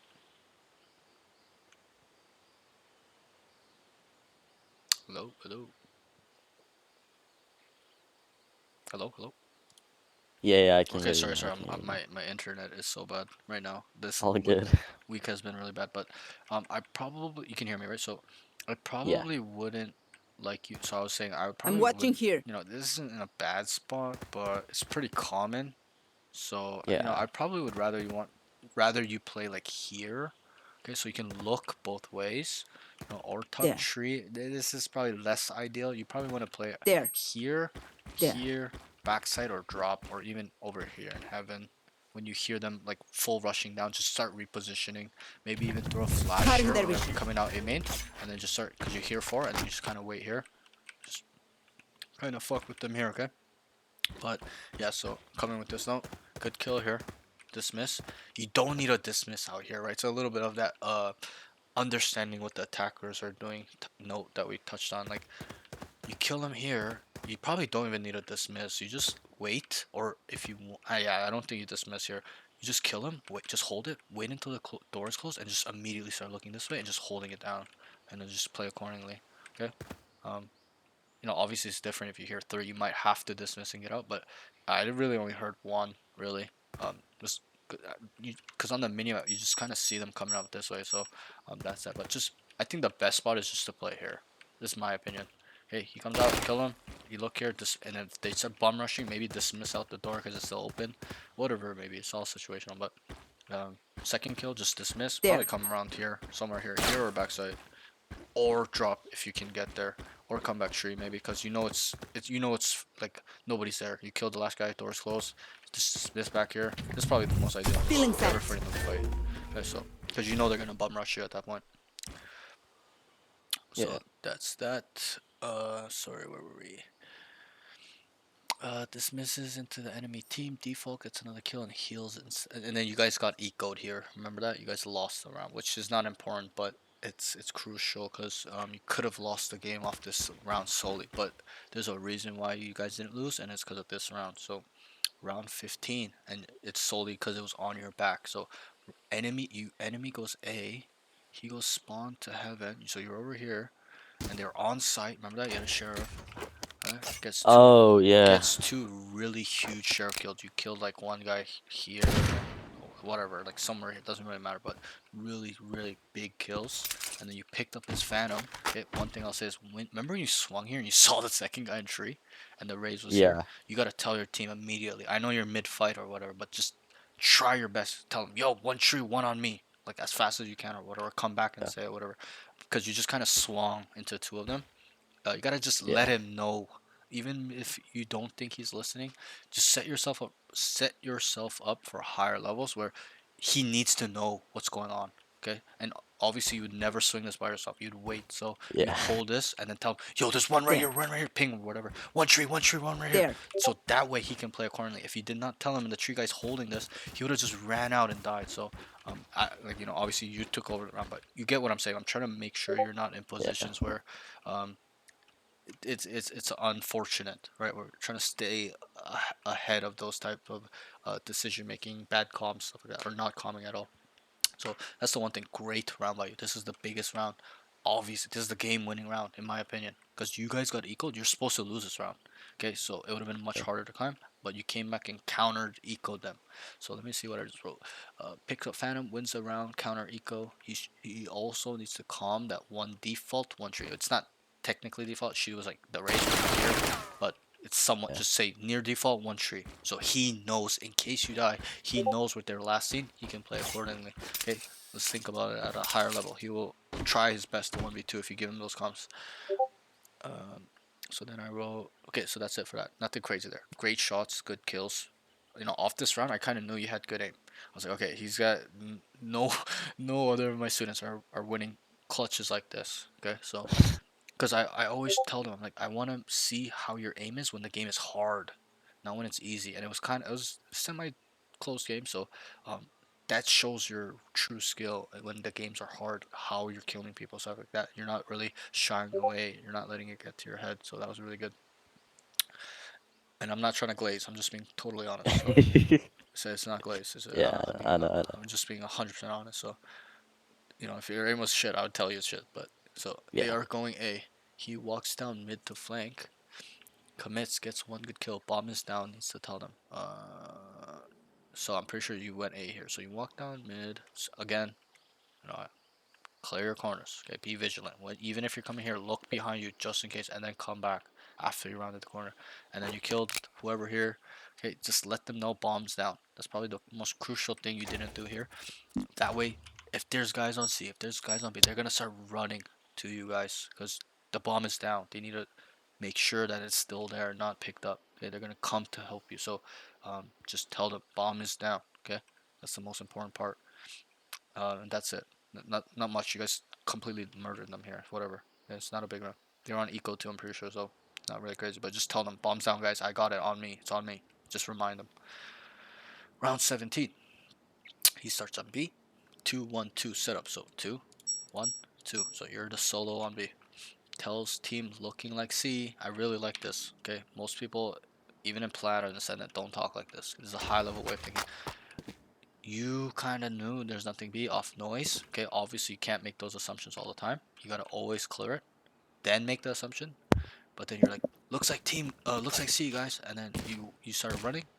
Your team started running from A, the two guys, and then you got here and they cut noise. There was nothing going on, and you're like, oh wait, they might not be in. They're not in, right? Obviously at the higher levels, the C guys are gonna tell you that they're not in. So then you stay on B and they still stay on A. Okay, obviously you had the thought process first, so uh, that's a good thing. But here, just tell your team that because they were around here or here, can't remember. It was probably around here, but tell them, guys, pick up B. They're not in yet. Okay, just wait, just wait. But obviously they went in after, right? You thought that, so Yeah. they're bad players. That's what they do. But at the higher levels, like things are much slower. They're not gonna immediately go back in if it's a rehit. They'll probably wait 30 seconds, 40 seconds to get to the because you guys are 3C. If they sold the fake, you guys come 3 here, 4 here, okay, and then they cut noise for 40 seconds. You guys have to assume that they rotated or re-clear main, which a lot of times you won't because there's too much unknown or risk there by walking out unless you have a bunch of utility. So then these guys will start coming back to kind of spread back out to cover all the points just in case someone's lurked up, they're rotating, whatever it is, and then they'll come back. So just get ready for that. The higher levels, this level, I don't know why they played it like that. They faked it like a rehit, but then they ended up coming back, which is kind of weird. Yeah. So that's that. Okay. Where were we? Yeah. So nothing crazy. I just wrote. He knows not committed should tell one to stay B. Whoever the one of the two or whoever's closest, just tell them, yo, pick up B just in case there's a lurker or they're rotating, whatever. Round 18. They start 3A, whiffs like crazy on the race. I actually can't remember this fight. I think it was here, right? Oh, I remember it. I think you were probably talking about the one where Sage walled me up, and Oh then yeah, yeah, yeah, yeah. the Raze Yeah. double Yep, yep, yep. satcheled and ulted me, Yeah, and that's I the panicked and missed every shot. bro. When if you watch the VOD, just look at my face when that happens. My jaw is open. I'm like, "Oh, what did I just see?" So was Yeah, mine. yeah, and it's fine. It's fine. Bro, it's all whiff. He's raised satcheling. It's fine. Like, this isn't really too much you can do. One thing I'll say is probably, when you see him satcheling and you're up on the wall, you probably could just jump back down. Probably Drop, would have yeah. lived, or before, like obviously insta walled, but maybe just make your There. way towards here because I do believe this raise was so retarded that he would have just satchel past you and you probably would have killed him. So, because like he just satcheled directly to you. Remember, he didn't look left. So, um, That's true, yeah. so I do believe if you can, I'm saying if you can, just come this way first, because this is a really good off angle, especially for Reyna. If you can get this door broken before you get here, or even if you do, you come here, kill somebody, just dismiss and come over here or go main, whatever. But you get my point. So just try to come here and play this off angle. Yeah. It's a little bit of a common spot, but there are off angles on the common spot. So, yeah, just nothing crazy here. I do believe you should kill him even when you're on the wall here. Like you probably could have Yeah. killed him. You're just whiffing like crazy, which is fine. We all whiff, bro. Even me, man. Happens to the best of us. You'll hear me on stream. Like it happens to the best of us. Like, because my chat was flaming you, but I was like, bro, it happens to even the pros. Like you can't But anyway, so round 19, they start 2-2-1 setup.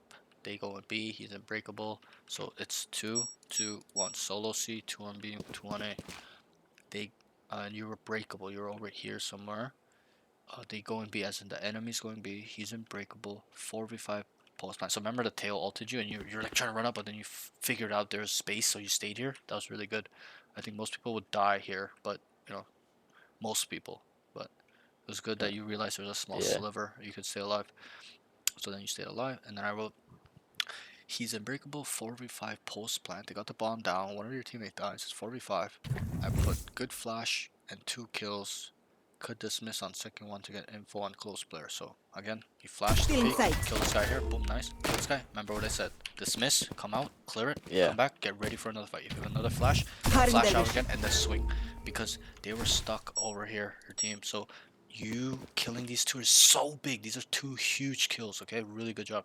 You kill this guy, instantly kill this guy. Okay, dismiss to clear. Because if you come out and clear and dismiss and they see the question marks, they're going to start pushing out. And then you come back and help them as well. Where if they come here or they fight you, they're going to get instantly deleted, right? It's like a little bit of what would you call it? Like a hyena, like, one guy, or like a wolf pack, right?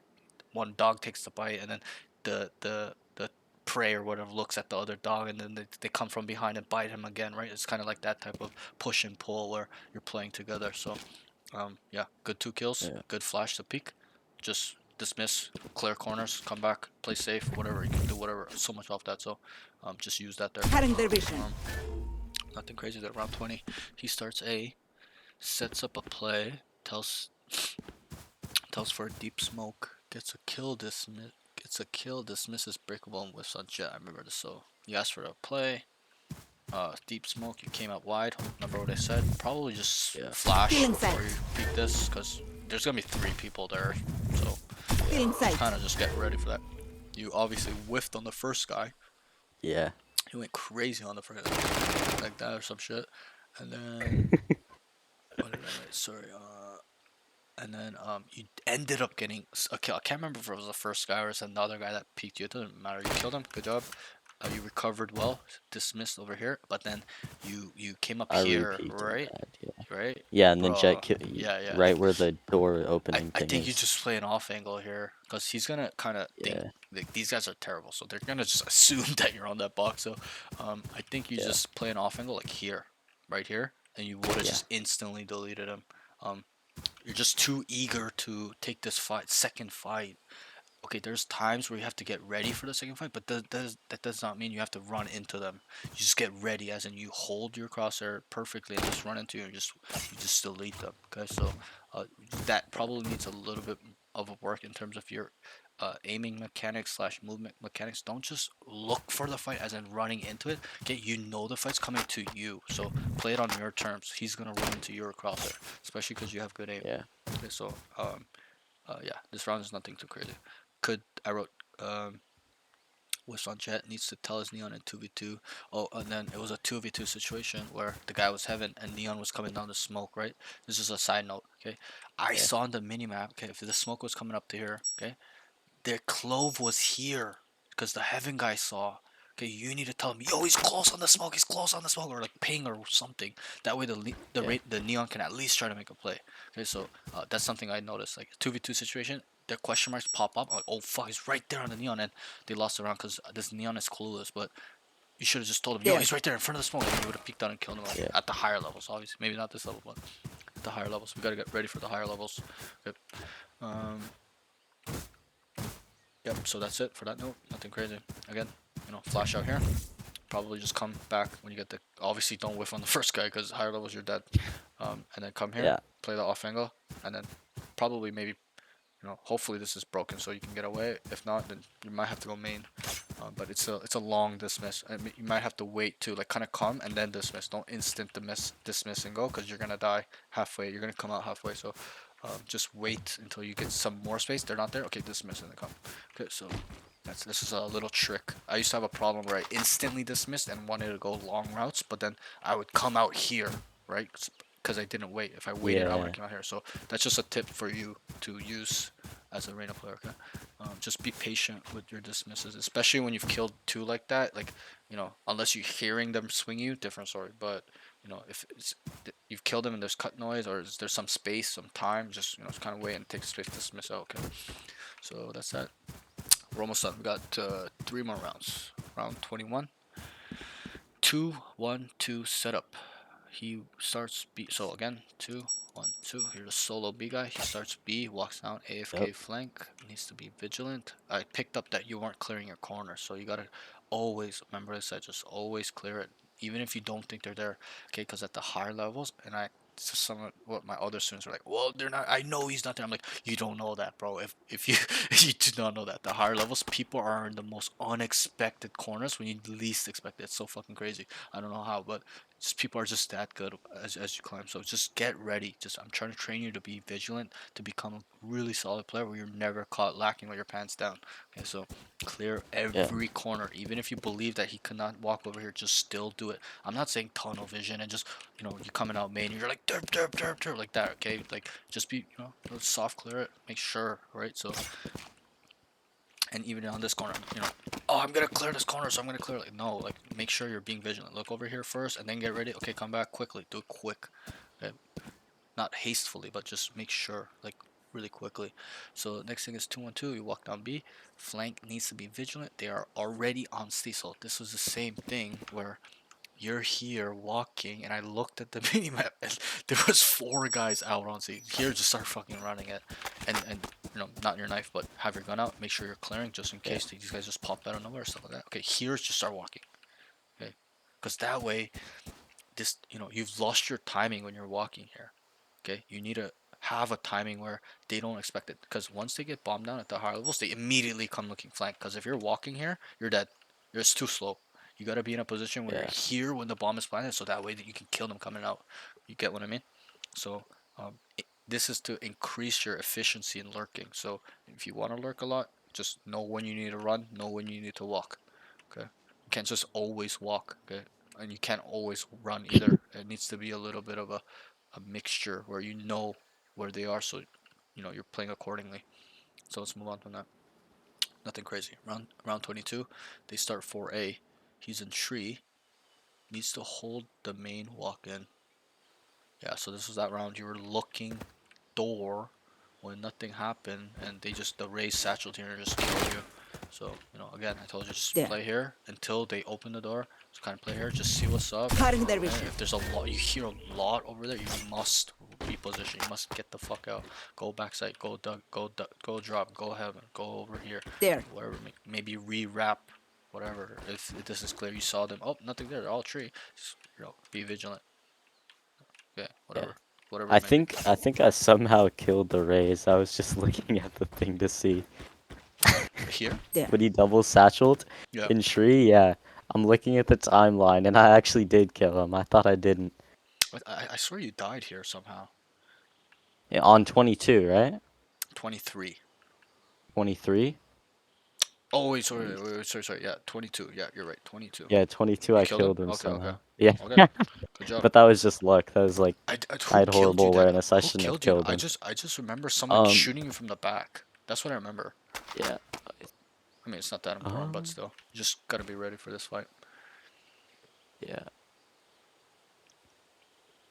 I don't know. I can't find it. Yeah, it's And... all good. It's not. This isn't that Oh, the crazy. clove killed me. Okay, that's the close. So they satchel. It looked like the race killed you. That's okay, but it's all good. Yeah. Yeah, it's all good. So last round. All right, starts inside B breakable. They start all A.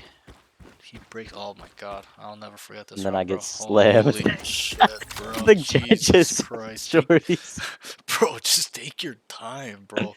I don't know why you're so eager to take these fights out here. Okay, what I do when you know, because you started around here, right, and then you came back. Yeah. So what I do is I always make sure I just kind of hold up to this point. This is where I start fighting them, or if they're around here, maximum. Okay, but you're trying to fight them over here a little bit too much, like, cause oh no no no no. What happened was you shot the breakable door and then was shooting at them. Remember? Yeah. So you didn't start outside. You Yeah. And then I started inside pulled here, back. right? So Yeah. and you know they're there. This is a little bit of just a patience thing. Just let them come up more. That way it's better for you. I would probably break this door obviously before they come up, so that way they don't know you're there. But just break it, okay, and then just kind of just jiggle it one time. Okay. Oh, I see three guys outside tree, guys, and then just wait. Cause think about on the attackers. When you do that, what are they gonna do? Like you did. They're just gonna be They're like gonna the hold it. exactly Yeah. right. So you kind of prove that point. Is like they're gonna try to hold to see if you repeat, but you fuck with the brain.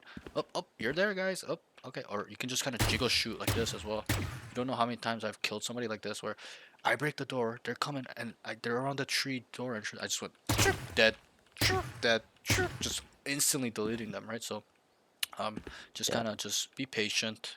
It's a little bit of a finesse thing, cause the door was there and you're hearing them. Right, like, and then you got deleted, cause Yeah. you're rushing your shots and it's just a bad fight. This is not even a 50-50. This is probably like a 80-20 on their side. So, yeah, you gotta try to at least take a little bit better of a fight as it. Just Yeah. you could have just AFK'd here. Just hold this forever, slightly off angle maybe, so that way when he comes to clear, he's like, oh, nothing there, and he starts running, and you're there, right? So like, just AFK. That's Yeah. what I like to do sometimes, to just hold this, because then I can tell my team, guys, I've got the cross into A main. Just kind of play on site. I'll let you know if they cross. Obviously, it's different if they smoke. I kind of have to come a little bit wider, but you get what I mean. And I just wrote, uh, he breaks breakable and just rushing and not waiting for them to come up. So it's probably that's the main thing. I don't mind that you're trying to take a fight here, but just wait until they're at least here, or whatever it may be. So that's that. And I just wrote he's just panicking a lot and just not taking his time. Be patient. Um, you also just came back here. The jet just beat you with a shorty. You should probably just kind of back up, play up here like this, Yeah. maybe. But we don't know he has got a shorty, but still. I would rather you just play an off angle where he's just instantly dead. Like he probably would not have enough Yeah. time to react to you, to be honest. But yeah, that's that. Okay, that's all notes. Let's get in the range now. I will Alright. show you. Okay, what's your routine so far? Usually. Okay, so I do aim labs for I do like I do like Tenz's playlist, and Okay. then I do like aim kitchen or grid shot, Okay. and then I usually go in the range for like I don't know, like 10 minutes, and My I ultimate's practice ready. sheriff and guardian and vandal Okay. on like medium and hard bots, and then also just on the practice mode. My Like, ult's ready. I mean, I could show you real quick, but No, yeah, no, it's it's okay. You, basically you don't it. you don't have to show me. It's fine. That way we don't it's fine. Okay, so you're kind of different from most of my students. You're probably in the 30% where they do aim labs or Kovacs. Okay. I think the majority of people do not. So Yeah, I um, just started it. yeah, and that's good. So what I can do for you is I can share you my playlist that I used for either aim labs or Kovacs that got me to Immortal 3. Alright. So I can share that with you. So for you, what we need to do, because you're going to be a little bit different, because you might not need as much range work if you're doing that, okay? But you still need to do the range work. So I'm going to show you this routine, and so I'm going to just kind of set you a guideline. So this is the baseline, Okay, there's 5 exercises.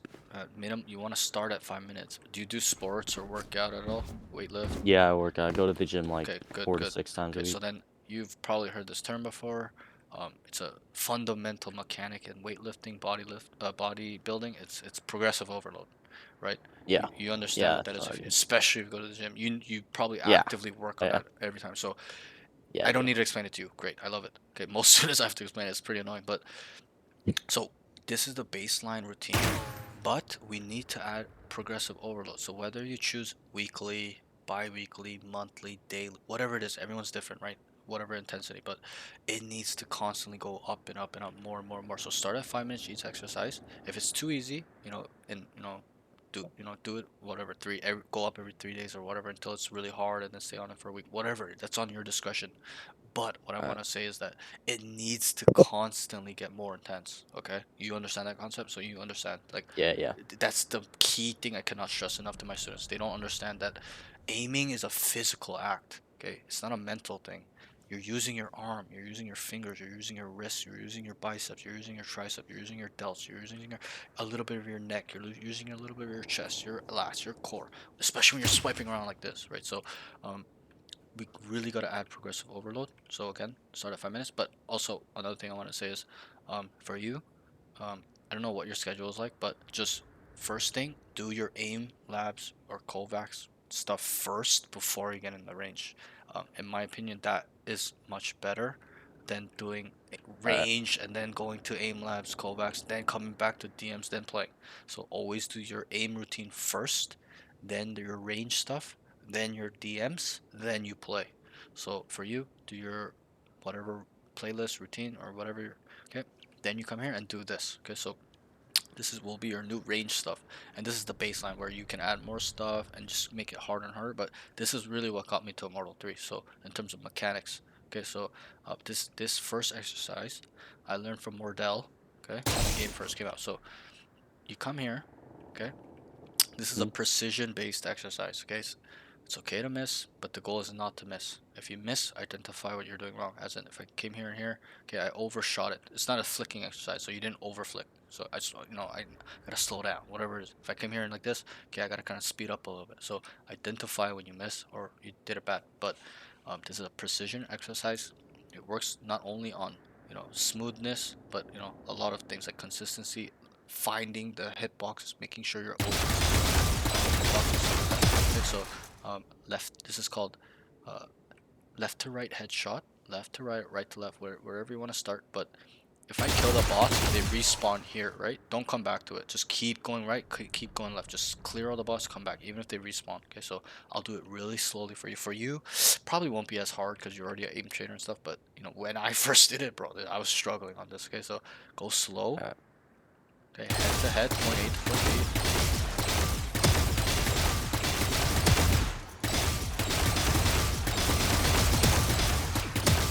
Right, and then like add a little speed. I'm probably just kind of rushing, but if I go really slow, it's like.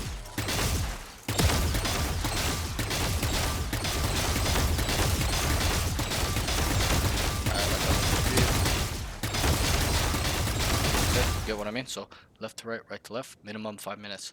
What I used to do is if I had a bad day, okay, lose 5 games, just being really hard on myself. I'm shit, bro. Like, so what's wrong with me? I'd come here, blast my music, do this for like 40 minutes, 1 hour, until my arm fell off. So it's Oh, solely yeah. up to you. You can do that too, but Yeah. obviously, I don't recommend not beginners, but people that are improving their mechanics to do that, because not everyone will be able to handle that. So we come here. This is the second exercise. This is called 5-shot burst control. Okay, you're still gonna do it with the Vandal. You may want to do 6 shots with a Phantom, maybe, but just stay on the 5 shots for now.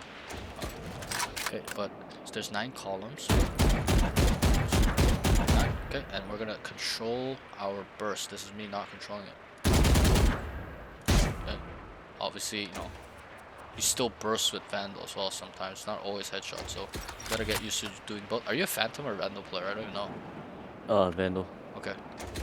So, But like, it depends. When I feel controller or whatever, I play yeah, Phantom right. usually. And that's smart. Most of my students don't even know if they should play Phantom or Vandal. And I always tell them, because Ten said it too back in the day. He's like, you should never play Vandal on Sentinel. So, not Sentinel, sorry, controllers, because the bullet tracers. But I'm a Phantom player, so I'm gonna try my best. I'm pretty tired, but I haven't played today or warmed up, so I was probably gonna be a little bit scuffed. But so, make sure you control it as best as you can. It's not gonna be perfect all on the same spot, so just try your best.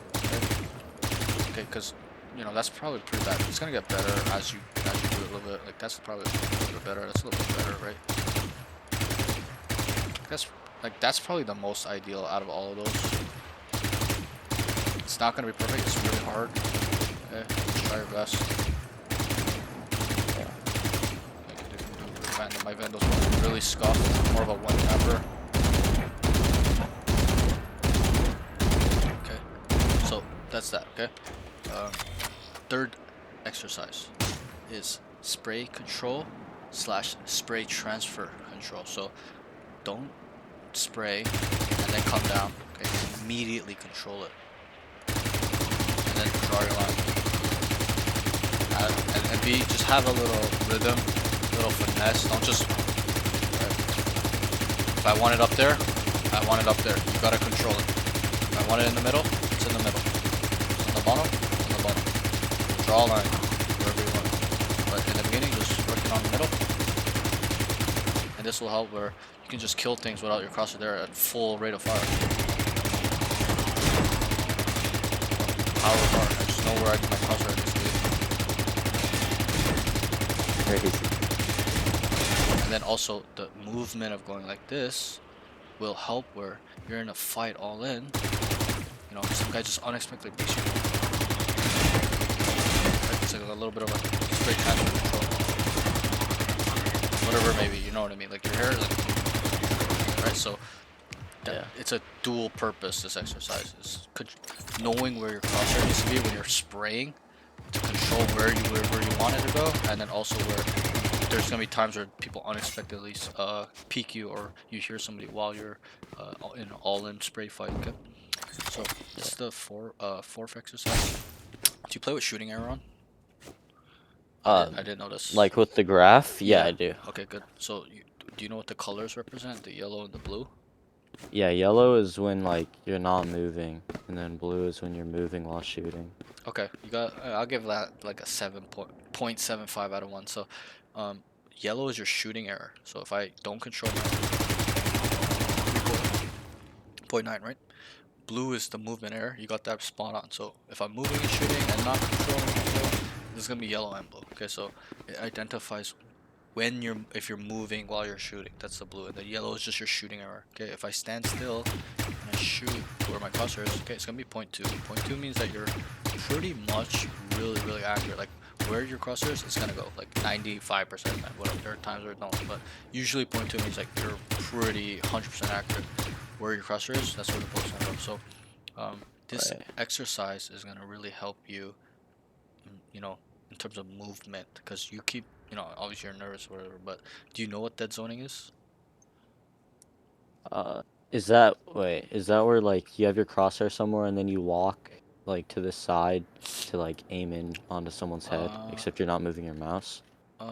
No. So dead zoning is a movement mechanic where I swing, stop, and I'm fully accurate because I've stopped. So you know how in have you played Counter-Strike? A little bit, yeah. So you know how there's more of a strafe. Everyone goes AD in Counter-Strike or like this, right? Yeah. And you're still accurate. You're like, you can burst like strafing and it's super accurate. Not in Valorant, okay? Yeah. It's just the way the game is. Okay, don't ask me. I'm just a messenger. But Valorant is a game where you must stay still. You must 100% be stopped for you to be 100% accurate or really accurate or somewhat accurate. So in Valorant, you gotta make sure you're stopped when you're shooting somebody. That's why a lot of people crouch peek to stop their movement. Okay, but you're stationary. But so this is a ability where it's gonna help you while you're standing up. But so I'll show you. So we start on this billboard, and then we're gonna end on this billboard first. So for you, I'm gonna say 10 minimum each side. So we start here and stay parallel with the wall. Some of my students are going like this. Okay, stay parallel. You're going side to side. Okay, so and always stop where you last stopped. It's a little bit of a timing thing, and this is really difficult. It's like rubbing your head and rubbing your tummy and tapping your head. It's a cognitive thing because I gotta press D, okay, stop, press A, let go, stop, shoot, come back, press D. So it's a little bit of that type of cognitive thing. Okay, so we go 10 each side, right? Then Yeah. from here we're gonna cut it in half. So this pillar is the half point. So it's a shorter distance. And always try to come at least where you shot last time. Like that was bad. I don't have to look at the graph. I know that I was moving while I shot, so I need to stop. I don't even need to look at the graph. I'm not looking at it. I know just off that. I've seen that so much, so I know that that was an error. I need to fully stop before. Obviously, I'm kind of lagging. I don't know why, but okay. Yeah, so, I can see the so frame we drop. went like this, right? And then we went like this, Yeah. right? Now we cut it in half again, so it's a shorter distance. It's gonna get harder and harder. It's not easy. It's a little bit of a timing of pressing and letting go of the keys. And look at my graph. What is it saying? Is it 0.2? Saying like 0.2 to 0.31. Yeah, It's like staying this. in that range Right, the right. whole time. And I tell all my students, don't go above 0.3, like 0.3. Okay. You're gonna see a lot of 0.25, 0.27, 0.28. That's fine. Just don't go above 0.3. 0.3 probably means that you're quite inaccurate. So, okay. So then we're gonna cut it in half again. So we went from here, cut it in half, right, to here. Then we went to here, right? We're gonna cut it in half again. This one requires a little bit of rhythm, a little bit of swagger. Okay. You can't just. Some of my students are going like this. Okay, like that's no good. Okay. Okay. Move, shoot, move, shoot, move, shoot. And look at my. Can you look at my graph for me? Consistent 0.2. Exactly. This is for Wow. a long range fight where he's pixelated 50 meters away, right? He's super small, and that's why I tell you to make sure you have a little bit of a movement rhythm where he can't just put his crosshair in the same spot. You're just dead because you're just like this, right?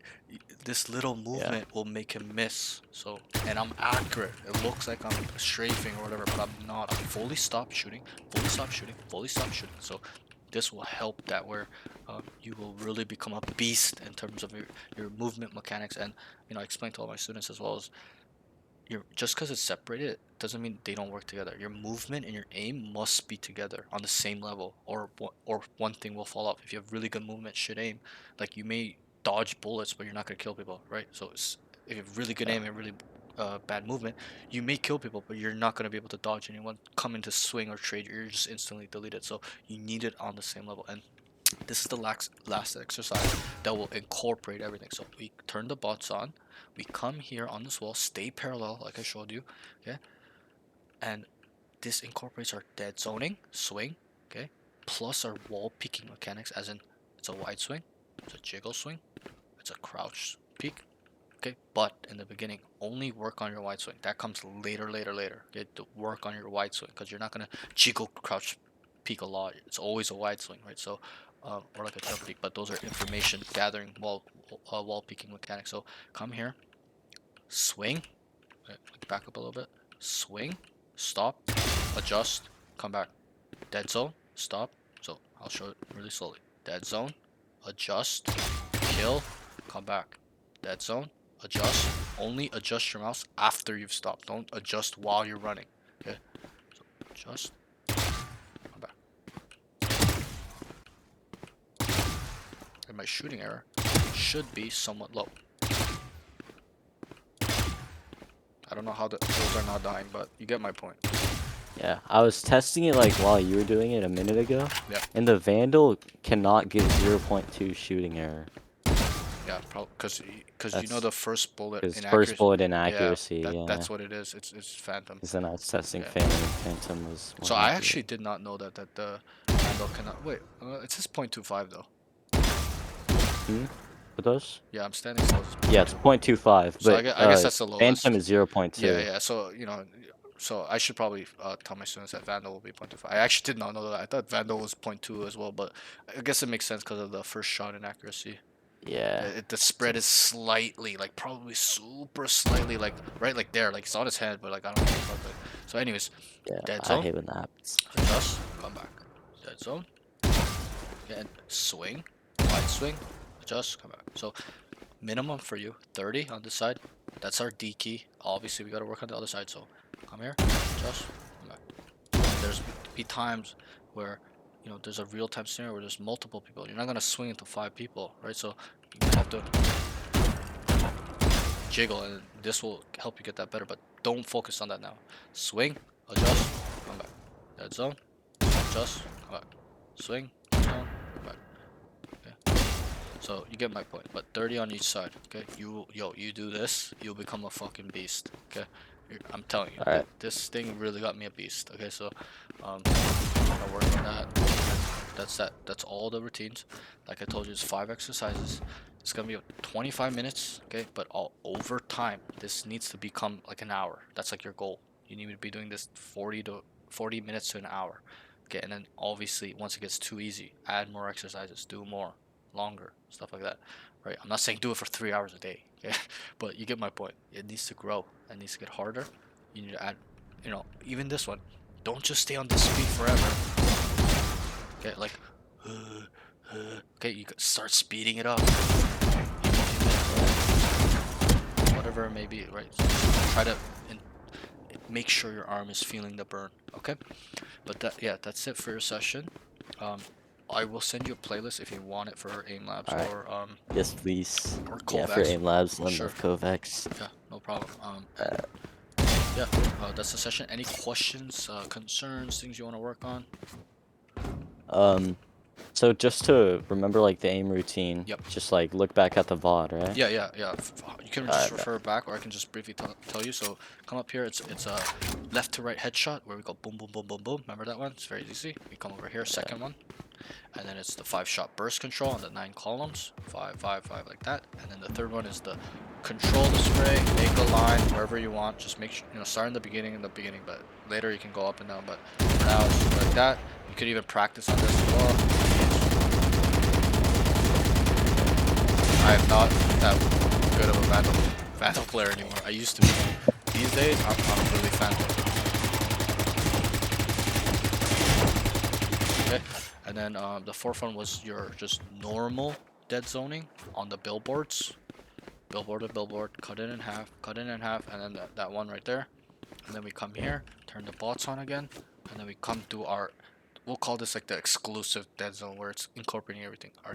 Our dead zone plus the wall peak plus our adjustment with aim, where it'll train a real-time scenario where you think / know or hear this guy walking down and you're behind one, you just boop, he's dead. Not the bot, but let's say he's like right here, right? He's dead.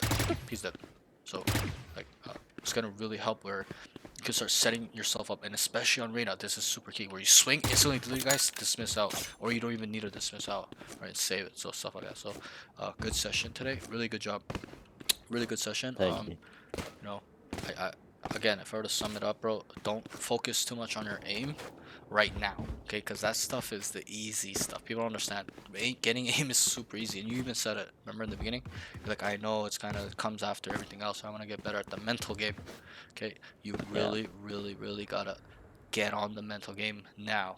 Okay, I know you're a little bit lower level, but I do believe your true skill is a little bit higher. But still, okay, it's not good enough right now to be ascendant or a mortal player. But with practice, time, stuff like that, it will be. Okay, just keep working. Watch pros play.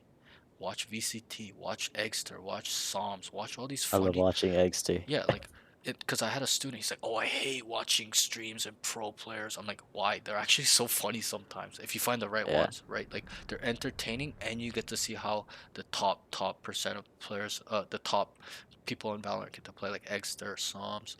I love playing, watching Marved, right? Like it's just funny shit, and they're really good players. So it's not like they're dog shit like Prod. Everyone hates Prod because he's I just love such, Broad. like I love his personality and like his trolliness, but I don't like his game. Like it's just so retarded. Like like he He used to be so good, man. He's Yeah, not anymore, but yeah, he for used to be sure. so good I when he agree. took the game seriously. Yeah. Or like when he was on the come up with like Sinatra, right? Like he was actually pretty disgusting. Yeah, But he's just a troll. Like these days, I can't respect him. Like it's just trolls for content yeah, now. it's just content, right? It's like I like watching people that are like truly taking it seriously, and it's like it can kind of relate in terms of I can adopt that type of playstyle. I can't adopt this playstyle quite like this, like that. I'm not even fast enough in terms of DPI, so you get what I mean. But good job. Any questions or anything, DM me. One thing I'll say as well is people, I mentioned it in the announcements, I don't know if you saw it, but People that are gonna work minimum once a week with me, I'll give them a free training schedule. I don't know if you're interested, but yeah, just let me know. And yeah, good job, bro. All right, bet. Take care.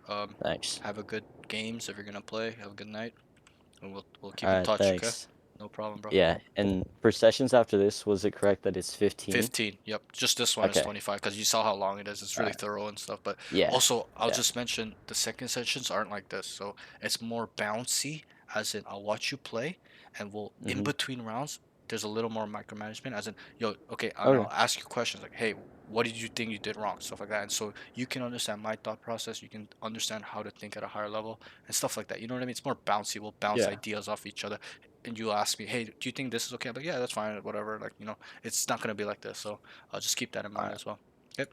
Yeah. Take care, bro. Alright. Keep in touch. Thank you. Have a No nice problem. night. Yep. You Yeah. too. Just... Okay, guys. Let me just send him this.